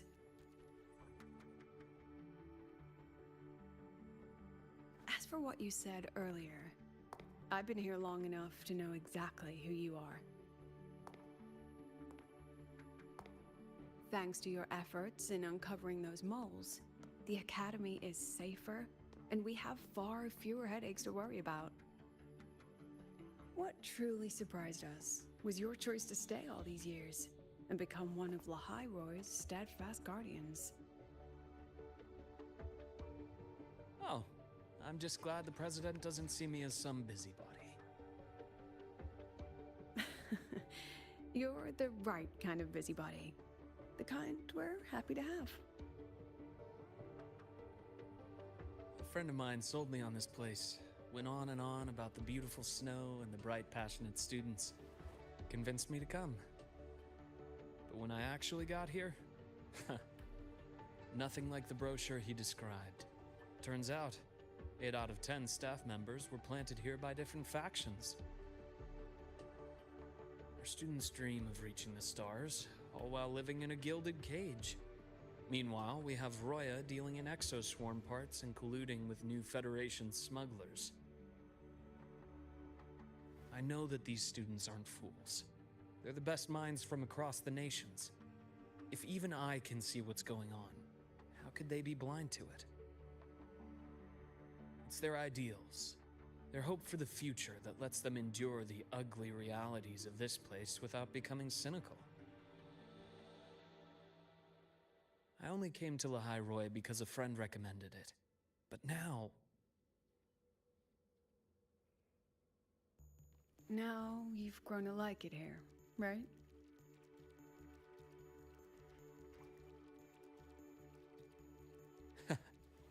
Yes, same as you, Madam President. An urgent transmission from Nana. If you'll excuse me. Dr. Hurd said there was a break-in at the infirmary. Nevora's been kidnapped by the one we previously detained, Warren. What is your status? Are you severely damaged? No need to worry. Just need time to prepare. Sounds like trouble. Understood. Prioritize damage control after this call. Notify the Academy's security department. It'll take time for them to respond. I'll go after Warren. Which direction did he take her? Received message from the Academy. They're heading towards the Sky Arc space station in the Frostlands. It's the Court of Savante space station he and I discovered before. I'm on my way. Warren has escaped. He's taken a student and is heading for one of the debris fields in the Frostlands. What do you plan to do? I'm going after him. I'd like you to set up a perimeter there to cut off his escape and prevent any further risks to the Academy. You want me to secure a perimeter while you go in alone to handle Warren? I have a hypothesis. One I'd like to verify by myself. Very well. Your track record warrants it. Go, Dr. Herson. I'll expect good news.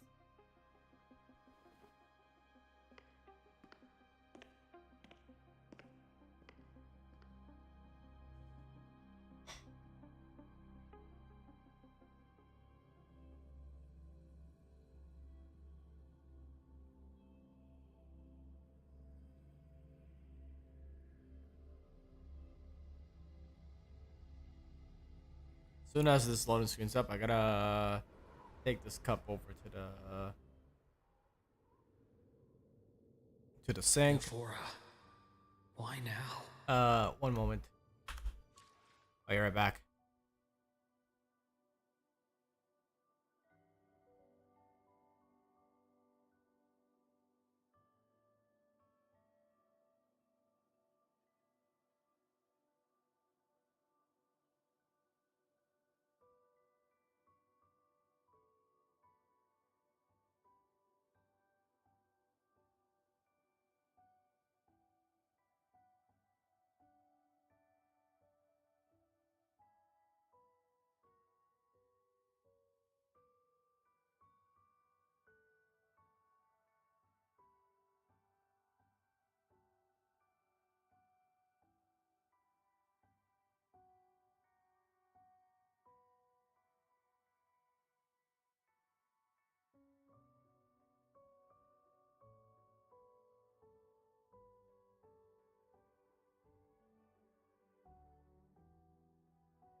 All right, I'm back. I took a bit longer than expected because I was watching the newest trailer for Melty Blood Twilumina. Yep, yep. I did play a lot of Melty Blood back in the day, and the new one was pretty fun, but I never really got super into it. I think part of it was because I hadn't played the new Tsukihime remake yet, and I still haven't, by the way, even though it's already out in English. I really do want to check it out, take a crack at it, because I really love the original, and but I from what I heard, it's only available on PS4 and Switch.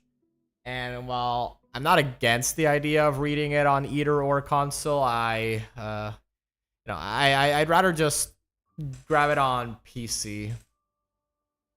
Actually, now that I think about it, is Witch on the Holy Night out on Steam? Let me check.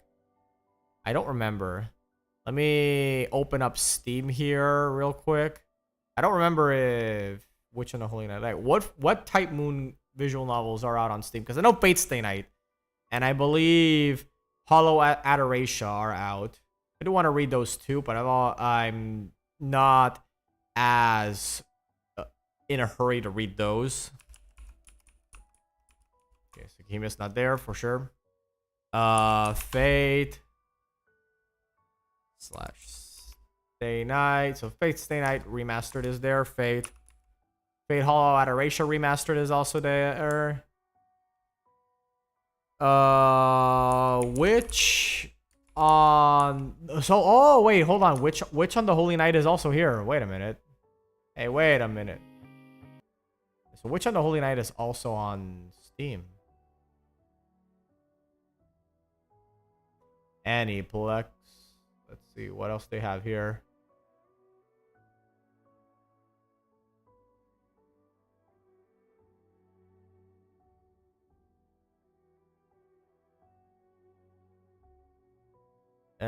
Yeah.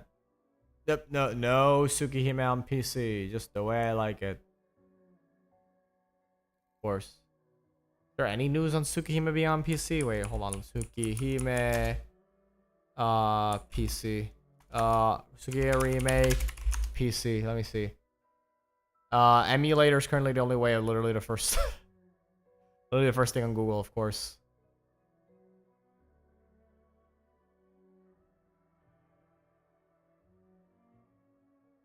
Where is Tsukihime? Fate's Night Remaster General Discussions. Over a year ago, Tsukihime remake on PC 2 years ago.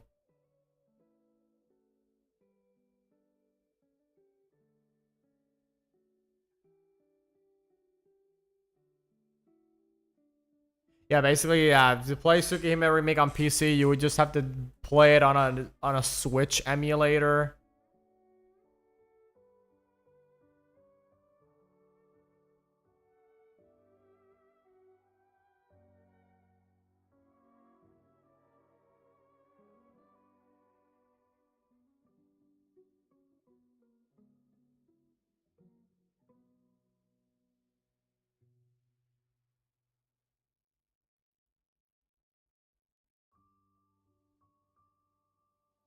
Yeah, I can't seem to find it.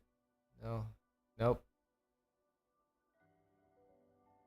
Yeah, no, you want to know what the really stupid reason why the Tsukihime remake isn't on PC is because Nazu, the original writer, you know, the big guy in charge of Tsukihime and the Fate series, said that he doesn't want people to experience it the remake in a small computer screen. He wants people to experience it on a big TV screen, which is an incredibly silly reason when you realize that, one, it's on the Switch. So I can literally just, if I were to play it on the Switch, I can literally just pop it out of the toaster ass looking dock and play it on a 720p screen.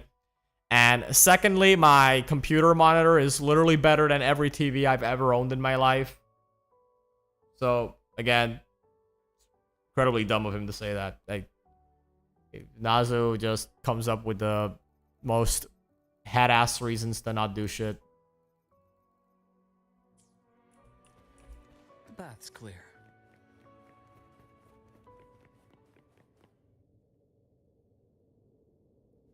Anyway, I've delayed playing through enough, so let's continue on with this little mini story arc.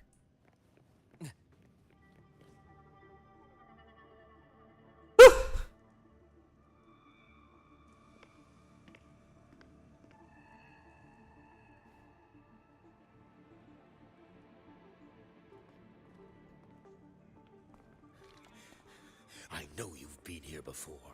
Take me to the data room. Now! Oh, okay. I'll do anything you say. They're heading deeper into the station. Is there someplace we haven't discovered yet?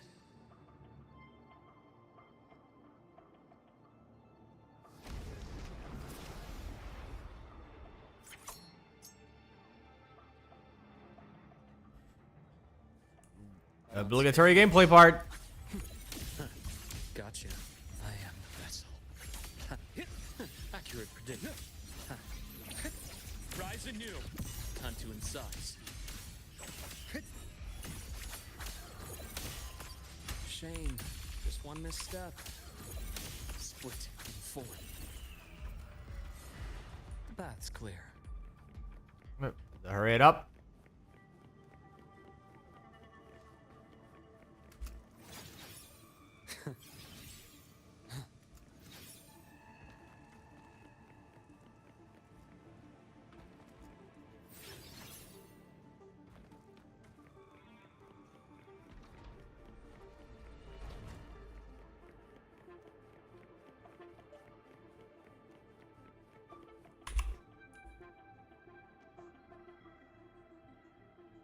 The researchers the Academy stationed here. 2 with gunshot wounds, but still alive. And this one? No vitals.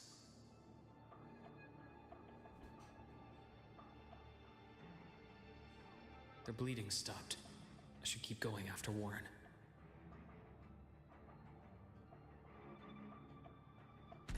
We know they're safe. Now, keep moving forward. Right on schedule. I am the vessel.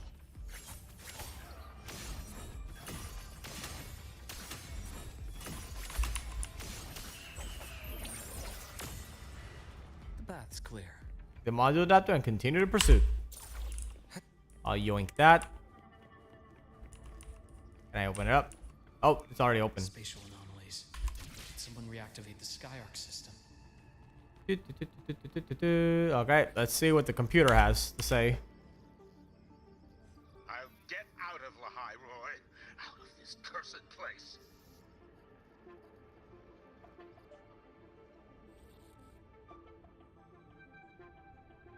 It appears Warren's taken Navora to the data room we visited earlier. The path is blocked. It's those error modules again.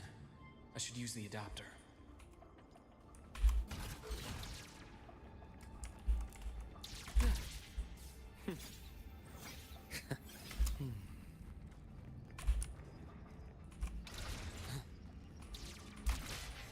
Ding. It's Ding. cleared. Gotta keep moving. Okay, very carefully so I don't fall. Oh my god. Oh no no no no no no no no no no no no no no no. Wait, can I? Oh no, fuck, wait. Okay, I'm saved. No! It's cleared. Gotta keep moving. Alright. Let's gotta move on here.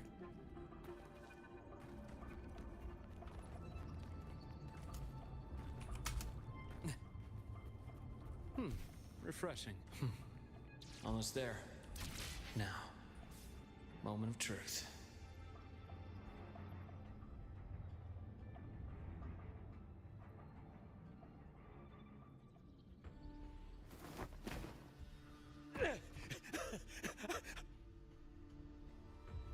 I brought the student, just like you asked. So, you... Where are you? Lahairoi was just a minor setback. I'm still useful.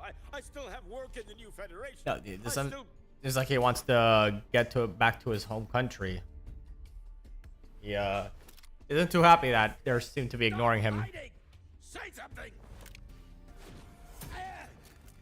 You, that doctor who's always watching. You've reached a dead end, Warren. Don't you see that?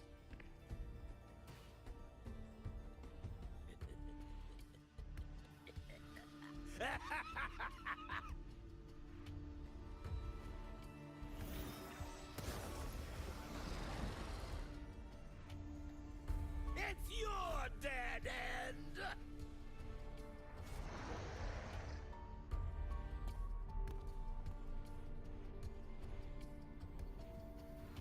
Skyark's data room. There must be a reason.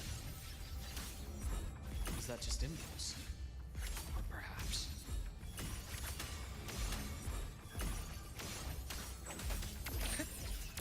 Ash takes form. Game over. Time to incise. Entombed in daybreak.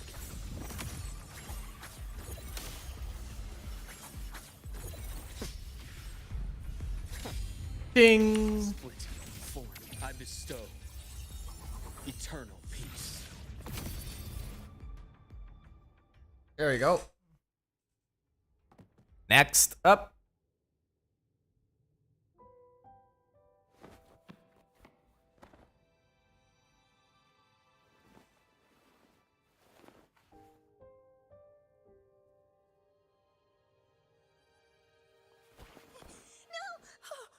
Dr. Herson!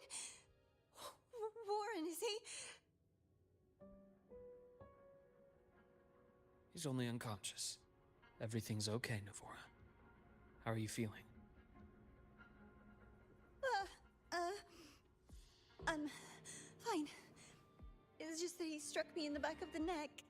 It really hurts.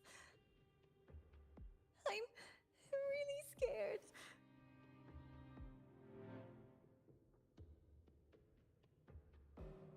It's okay. Don't force yourself to hold it in. After a shock like that, it's much better if you let it out. Keeping it bottled up is stressful in itself.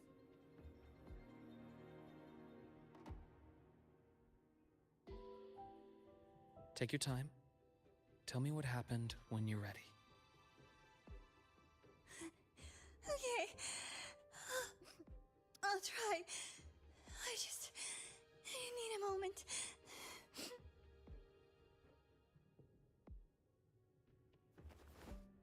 Then rest here for now. I'll go check on Warren. Oh, are you using Office Word?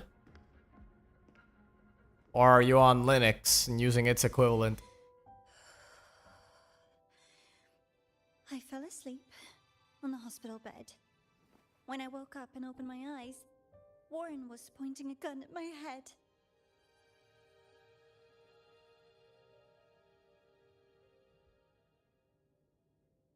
He was frantic, grilled me non-stop about Skyark, and when he found out I'd been to the station before, he forced me to bring him. Obsidian. Ah, I see.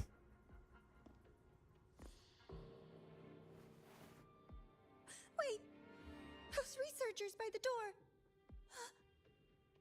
One of them didn't make it. The other two are still alive. I see.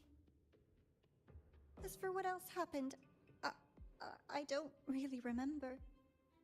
That's all right. I've already formed a rough theory about his motives now. You should rest, Navora. We'll handle things from here.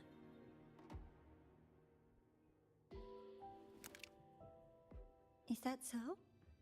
Then, Dr. Herson, care to share your theory?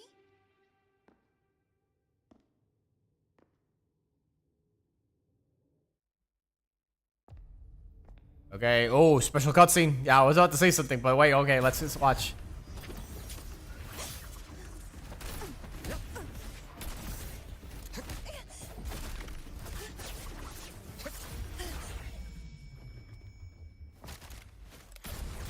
Oh.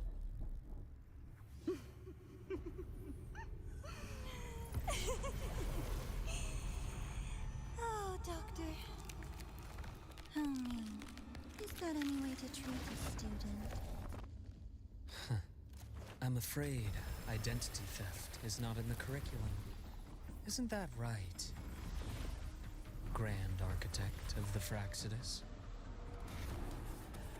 Oh, the head honchos are already here. Since you insist on playing the student, I'll offer a lesson. Damn, I thought this was just a side quest. It takes two to play a game. Oh, here we go. Here's the boy.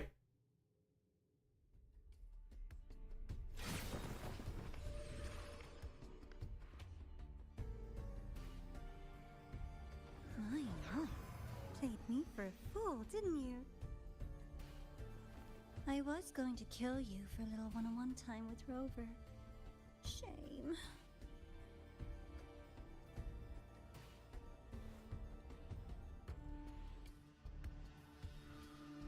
Regrettable that you evaded what was meant for you. But it's okay. Uncle Warren's dead. Nice and clean. Being caught out in the open, and still he thought he could just vanish from La Hyroi and get away with this fiasco. The naivety is remarkable.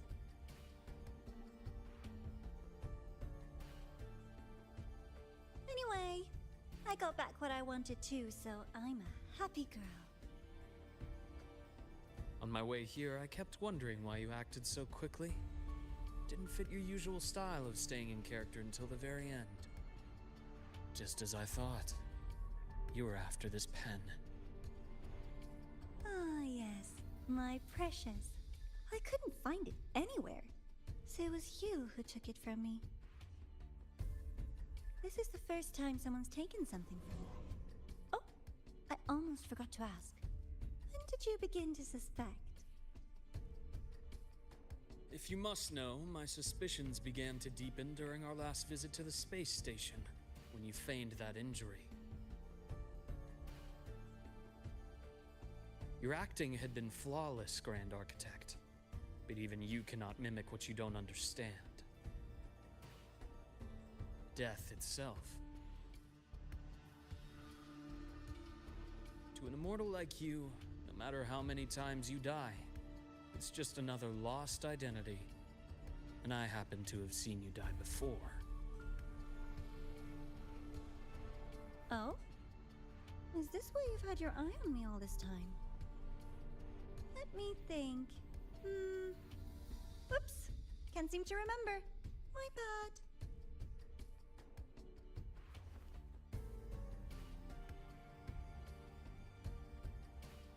My real favorite things are the ones that are really old and far, far away.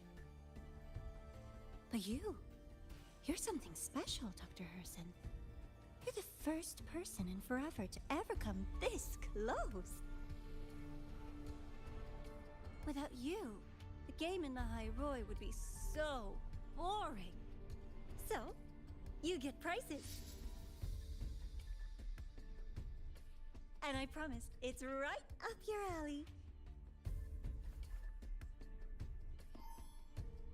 Now, for the first one. At the upcoming new solar celebration, among all the lovely students, stands a member of the Fraxidus. Is it imposter?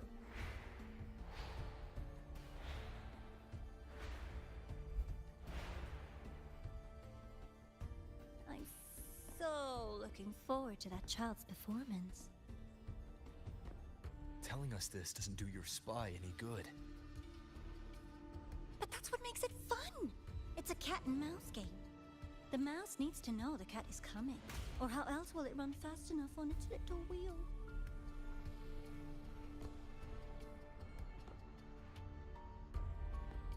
To win, you just have to be the hunter.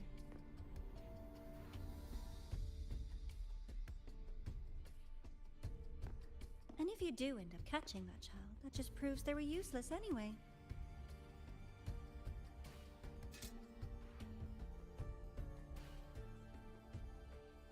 That was only the first. What's the next one? The next prize is right here in this data room. You're so smart, Dr. Herson. I bet you've already figured it out, no? I had so much fun on this little trip to the Sky Arc. So, how did you feel seeing the etheric sea? Oh, home sweet home. Your faraway home. The one you can never, ever go back to.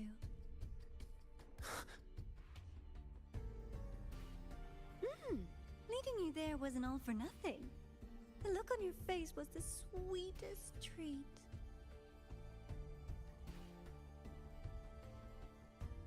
Let's be sure to have more fun like this in the future. Until next time, you two. I wish you a pleasant past, present, and future.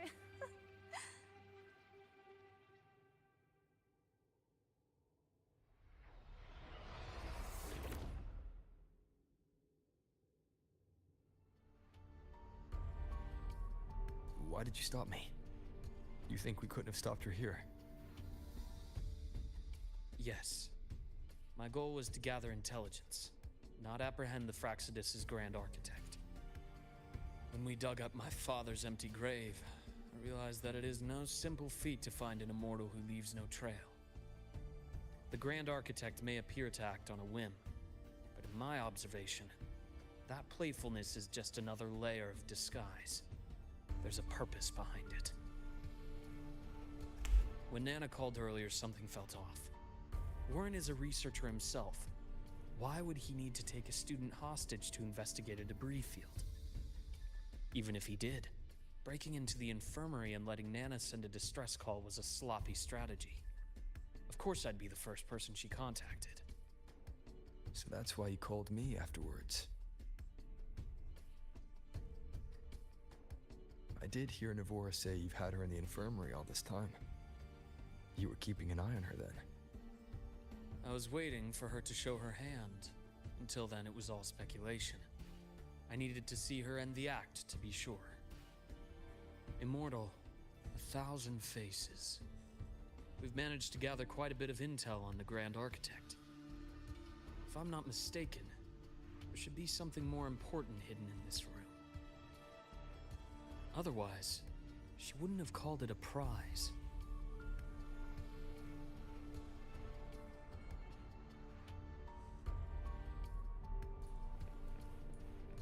Head deeper into the data room.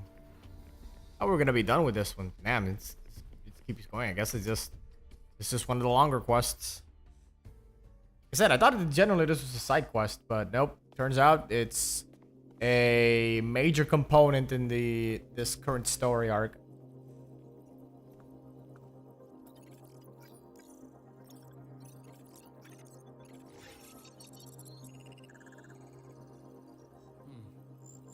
These are personnel files from the Skyark space station.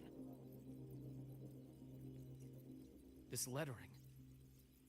Do you recall the lead researcher on the Etheric Sea Initiative? The one we saw in the hologram during our first visit? Professor Junchi. Yes. During his lecture, he mentioned a scholar who had just joined the project, Wei Ying, but his introduction was cut short. I've found that scholar's record in the system, and her name. The letters of this name are a perfect match with those engraved on that pen. Are you saying that scholar is the Grand Architect? According to these records, the Etheric Sea Initiative was stalled due to a lack of funding until she joined. Then, it was pushed back on track. Her involvement influenced the CSC's decision on this project. But everything else about her birthplace, employment history, or academic background is missing. Sounds like another identity borrowed by the Grand Architect. Indeed. It seems we've just traced this thousand-faced individual back to an even earlier point in Solaris' history. These records also show Wei Ying took great interest in the CSC and Etheric Sea initiative during that period. That must be why she infiltrated the Skyark space station. The universe. What secrets is it hiding behind all those infinite stars? I really want to know.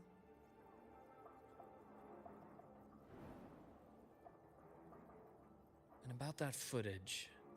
No need to explain.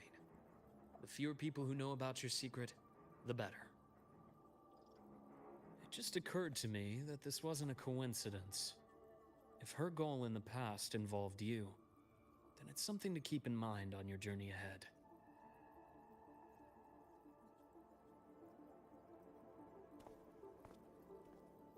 The Etheric Sea. That might have been my entry point to Solaris after leaving my distant homeland. Wei Ying was interested in the Etheric Sea before its planet-wide spread. Did she want to use it as a medium to reach somewhere beyond? I will. Given her nature, it's only a matter of time before we meet again. The more she appears, the more she gives away. If she enjoys playing games, then it means she'll follow some rules at least. Otherwise, she'd die of boredom.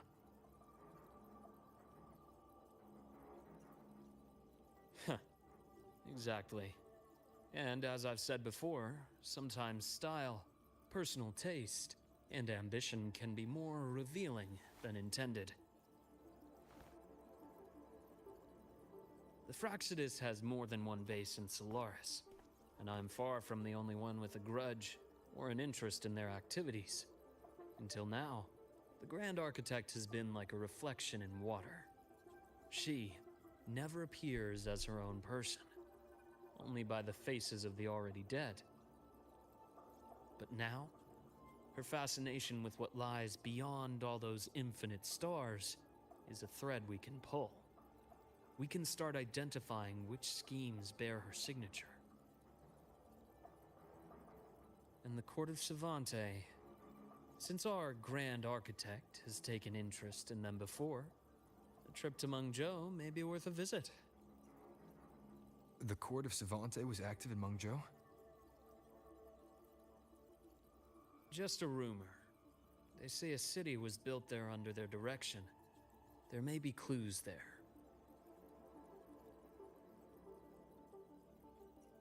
As for the new Federation, you'll likely end up there eventually if you plan to counter the Fraxidus' operations in the future. But not now. Things are too complicated over there, and they handle resonators differently. Even with the Black Shore's backing, going in unprepared would be serious risk. I'll be cautious. Before Navora, did you find any other traces of this Grand Architect in Lahai Roy? Yes. There is this one thing, but it's only speculation. About how Imeth disappeared. From what you told me, she died from overclocking trying to stop the Threnodian over a decade ago. After that incident, the Academy detected cracks on the Threnodian seal in the depths of Biarter Woods. The damage seemed intentional. You mean? I believe it was the Grand Architect who damaged the seal, and that led to Imeth's death.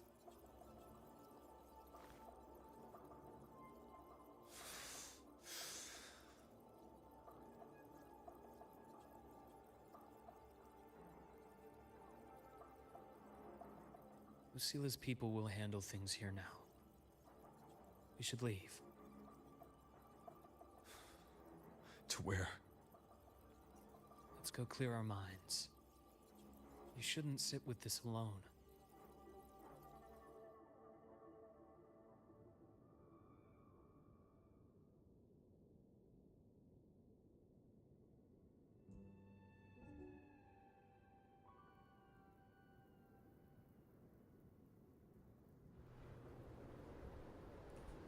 Penny for your thoughts? There's too many to count. Feel like talking about it? Maybe a little.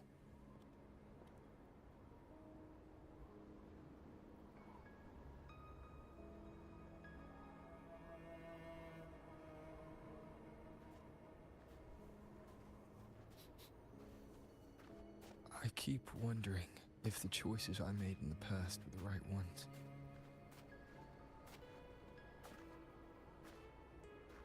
I still don't know why I chose to erase my memories. That one decision cost me my grip on everything. It made me leave so many people behind.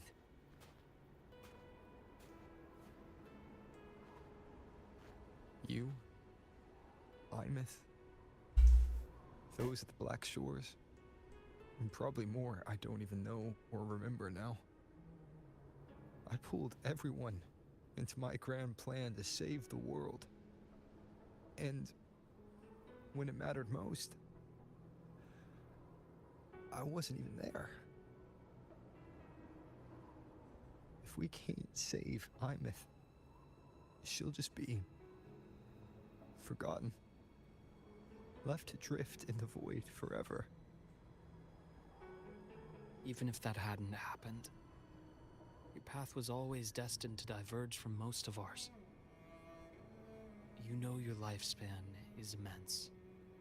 Barring some accident, most of us will leave this world long before you. Death and goodbyes are a final lesson no one escapes. But for you, it's a question that lingers for an exceptionally long time. You're right. Since you already know that, you should also see that everyone else has already given their answer. You're still the same person you were before. Just as resilient, still bringing hope to others.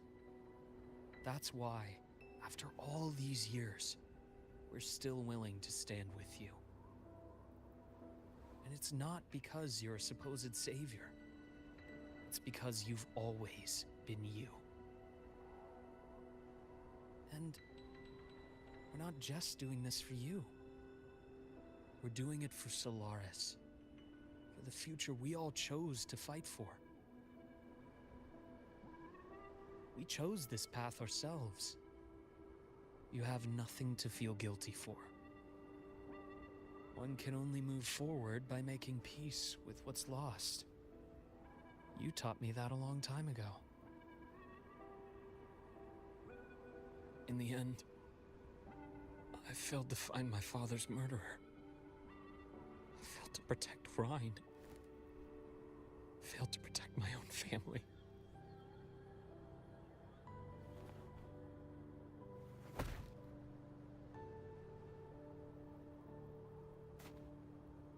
But your brother is still alive. You're alive. There's still hope. You did everything you could.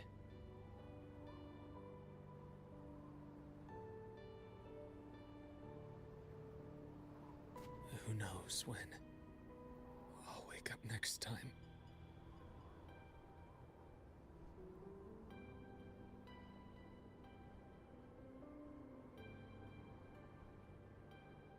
Then we'll make a promise, Luke.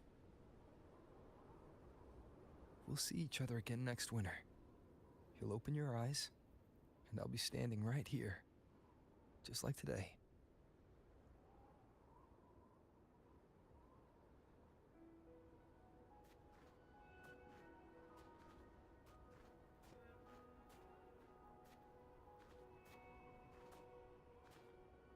Come now, enough with that face. Some candy?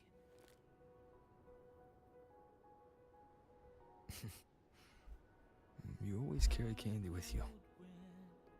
Are you sure they really work? As in...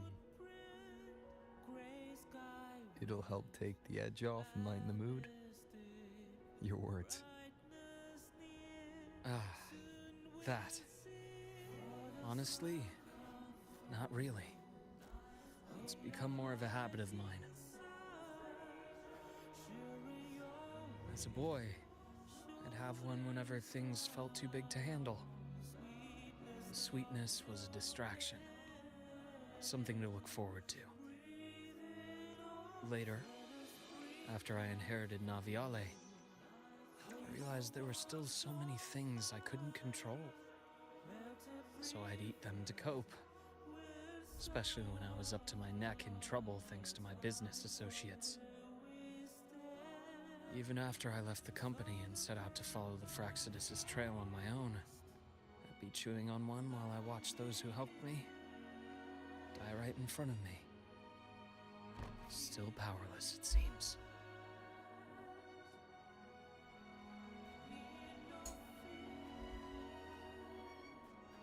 So I've come to believe that no matter how strong a person becomes, not everything can be done perfectly. In life, many things are beyond our control.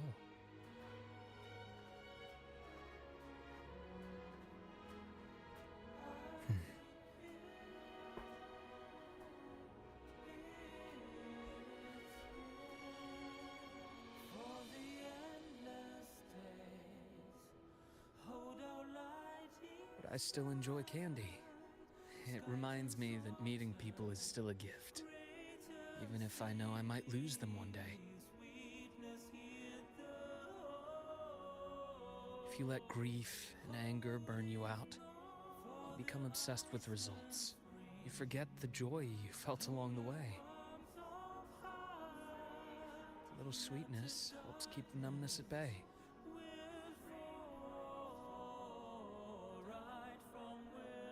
I'll have one of your candies.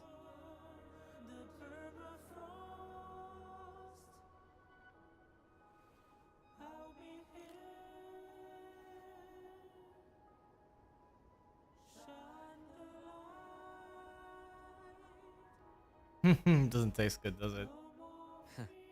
How does it taste?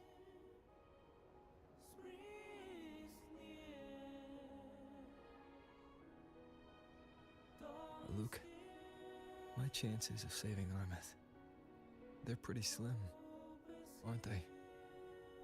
They are. You'll need a miracle.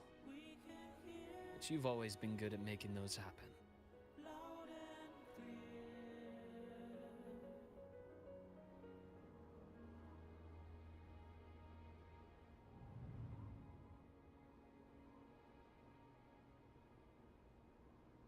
Thanks for the candy. You're very welcome.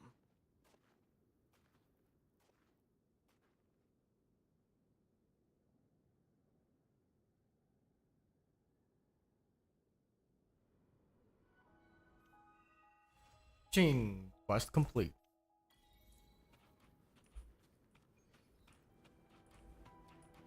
Oh, not in a talking mood, huh? Looking at this sleeping fox creature. It's like, hey, want some candy yourself? Okay. Whew. That's all the dailies. Nice.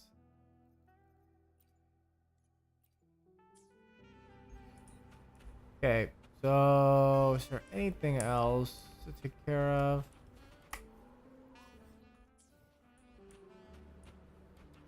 Wait, hold on. Let me check the main quest.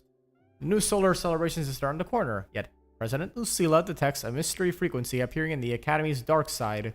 One that does not belong to the Academy. You suspect maybe the reward once mentioned by the Grand Architect, the Fractidus, determined to uncover the truth behind this anomaly. You ventured into the dark side alongside Sigrika, student you encountered there. Okay. So that seems to be the next story part. Let's see. Hold on. There's thing here I'm missing.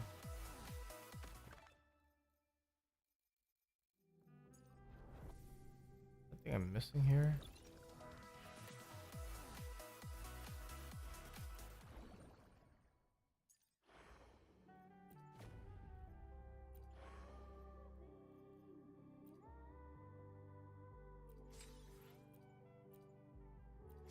Oh yeah, this is all the it's for the rebate system. Grab the poles. Wait, we got more poles. Nice. Anything more poles? Obtain 22,000 spin drift in total. Okay, so we just gotta do more poles. I see how it is. Let's do some. Check out some more poles here. Ooh, I don't think we can do it.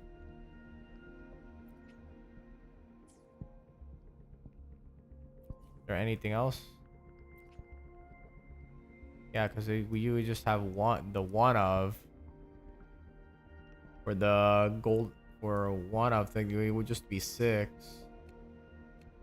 don't think it's enough. Wait, we have standard poles. Of course, we have standard poles. Wait a minute. Wait, what did I want the broad blade for again? Oh, this is crit damage. Never mind. Yeah, I do want this. Okay, so we have 24 standard poles.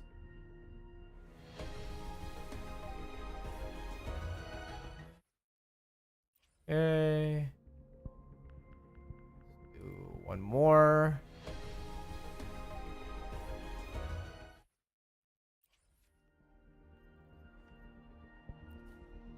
Got anything else? 3. So we have 3. Okay, so we have 3. Plus one more. That's not enough.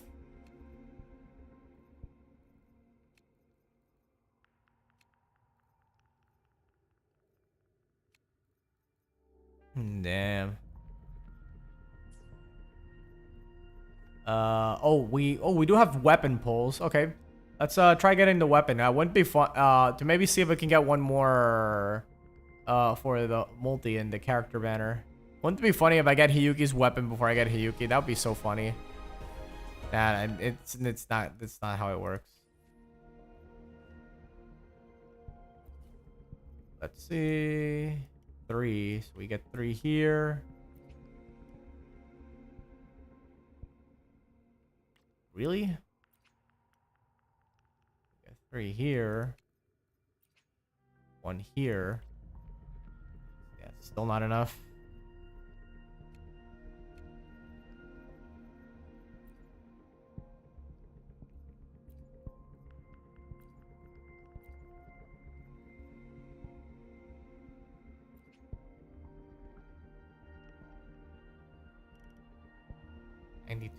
Wait a minute. 92. Oh wait, 179 plus 92. 79 plus 92. What does that do? 271. 271. No, that's not enough for a second single pull. I'm trying to see if I can cheat out another pull without having to actually play the game. No, it is unfortunate that I have to actually play the game. No, I'm just kidding. It's not actually unfortunate, but the fuck? Oh, I think I entered a web event because it's taking me to a page that is not visible on OBS. It's only capturing the game. Memory program.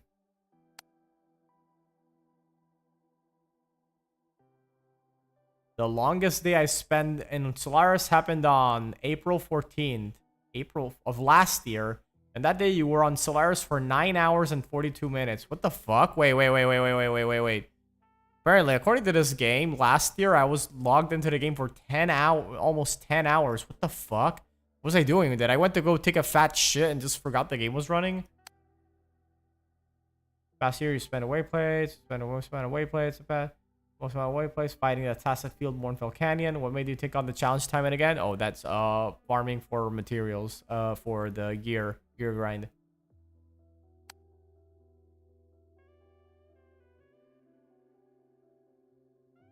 Let's see.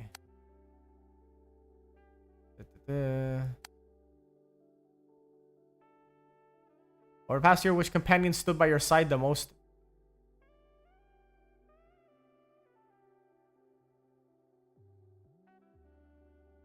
As you took on various challenges, Verena, Shorekeeper, Kartathea, of course.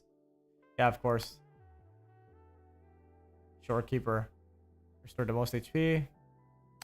Yeah, so Shorekeeper is the character used the most. He's basically a support character. That's really, really good. Is there anything that... Okay, well, okay. This is all cool, like, data and all, but does it give me anything, or is this just for fun facts?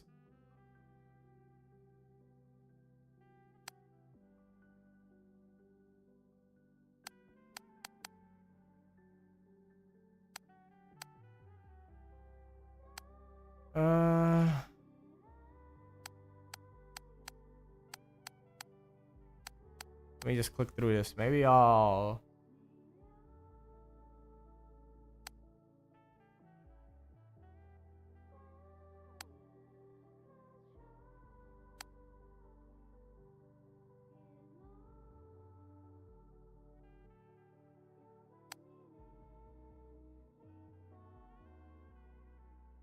Let me see.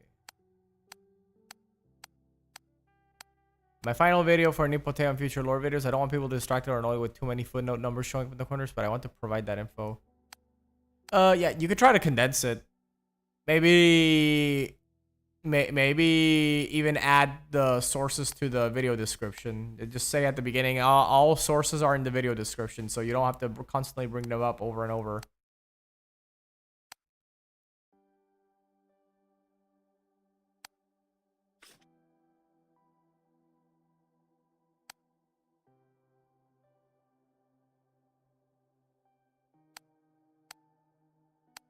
That it? Okay.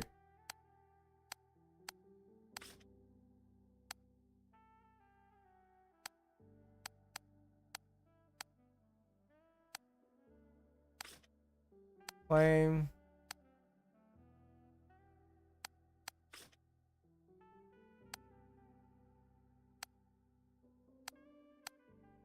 Flame. Wait, hold on. There's some gems here. Hold on. There's some goodies. Hold on. I might not see what's going on anymore, but I am claiming some things. There are things happening in the background. Execute the mysterious program once. 20 gems. Whatever. Let me see. Okay, we're back.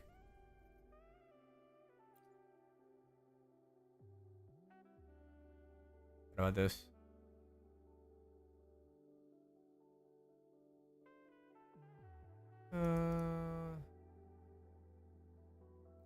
Okay.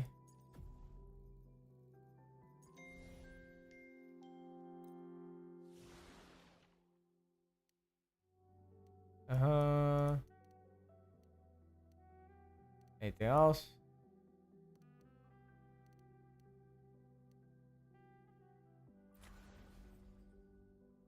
What the fuck? Wait. Apparently there's rewards here. Okay. Gimme. Say no to that.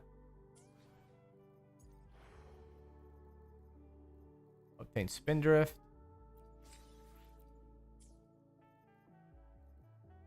Okay. How much of the total did I obtain? Does it tell me the total I obtained?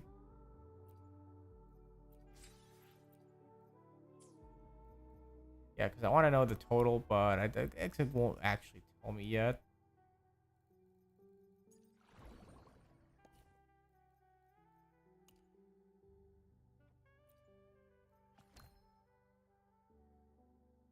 Okay, claim all.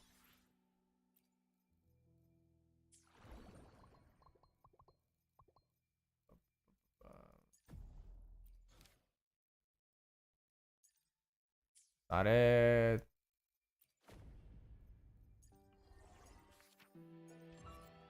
There's other, yeah, there's a whole lot of other stuff there. Just grab battle pass shit.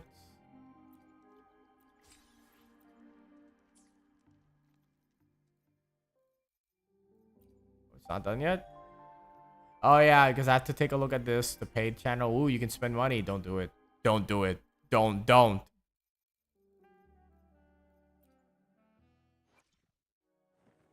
Is there a character here I need to look at? Hold on.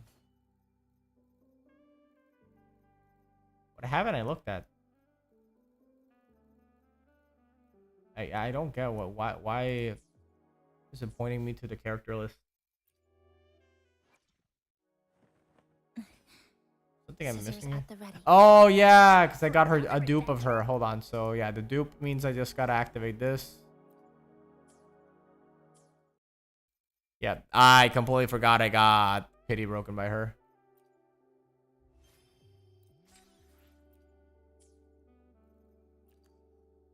Claim all.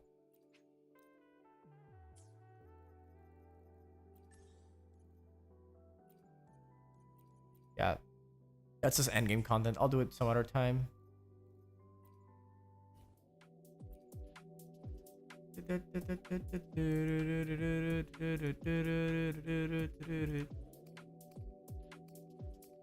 Oh, do I have to upgrade this? I guess I have to.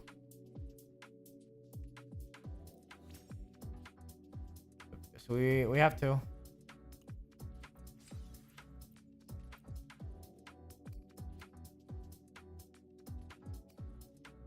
Okay. Chuck that in, and then chuck that in. Oh, these are just upgrades, by the way.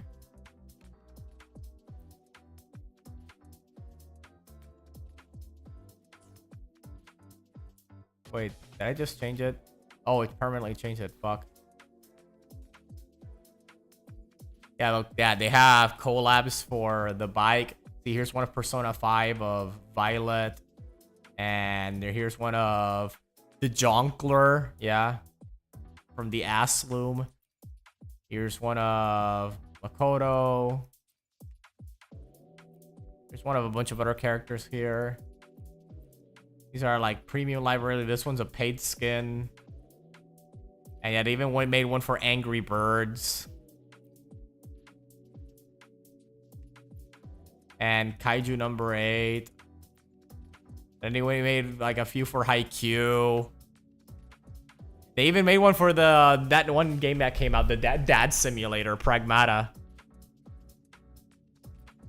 And then there's one of like Resident Evil. Yeah, they even had some Sonic ones. And of course, one of Persona 3.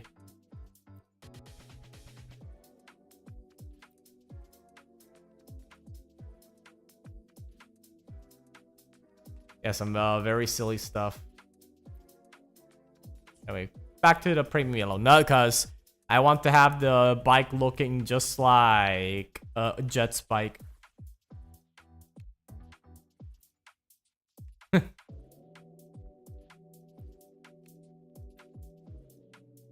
Yeah, that's just premium shit. Just premium shit. It's not much to think about, not much to discuss, talk about. Much to do about nothing.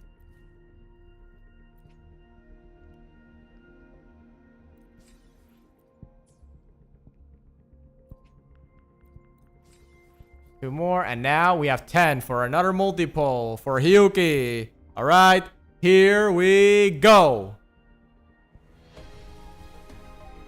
Oh, I thought it was it. Nah.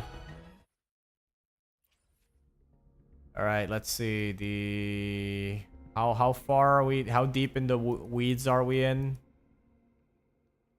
Okay, so we got 5, 10, 15, 20, 25, 30, and 40 that we did just now. So we should be pretty close because the pity is at, I believe, 80.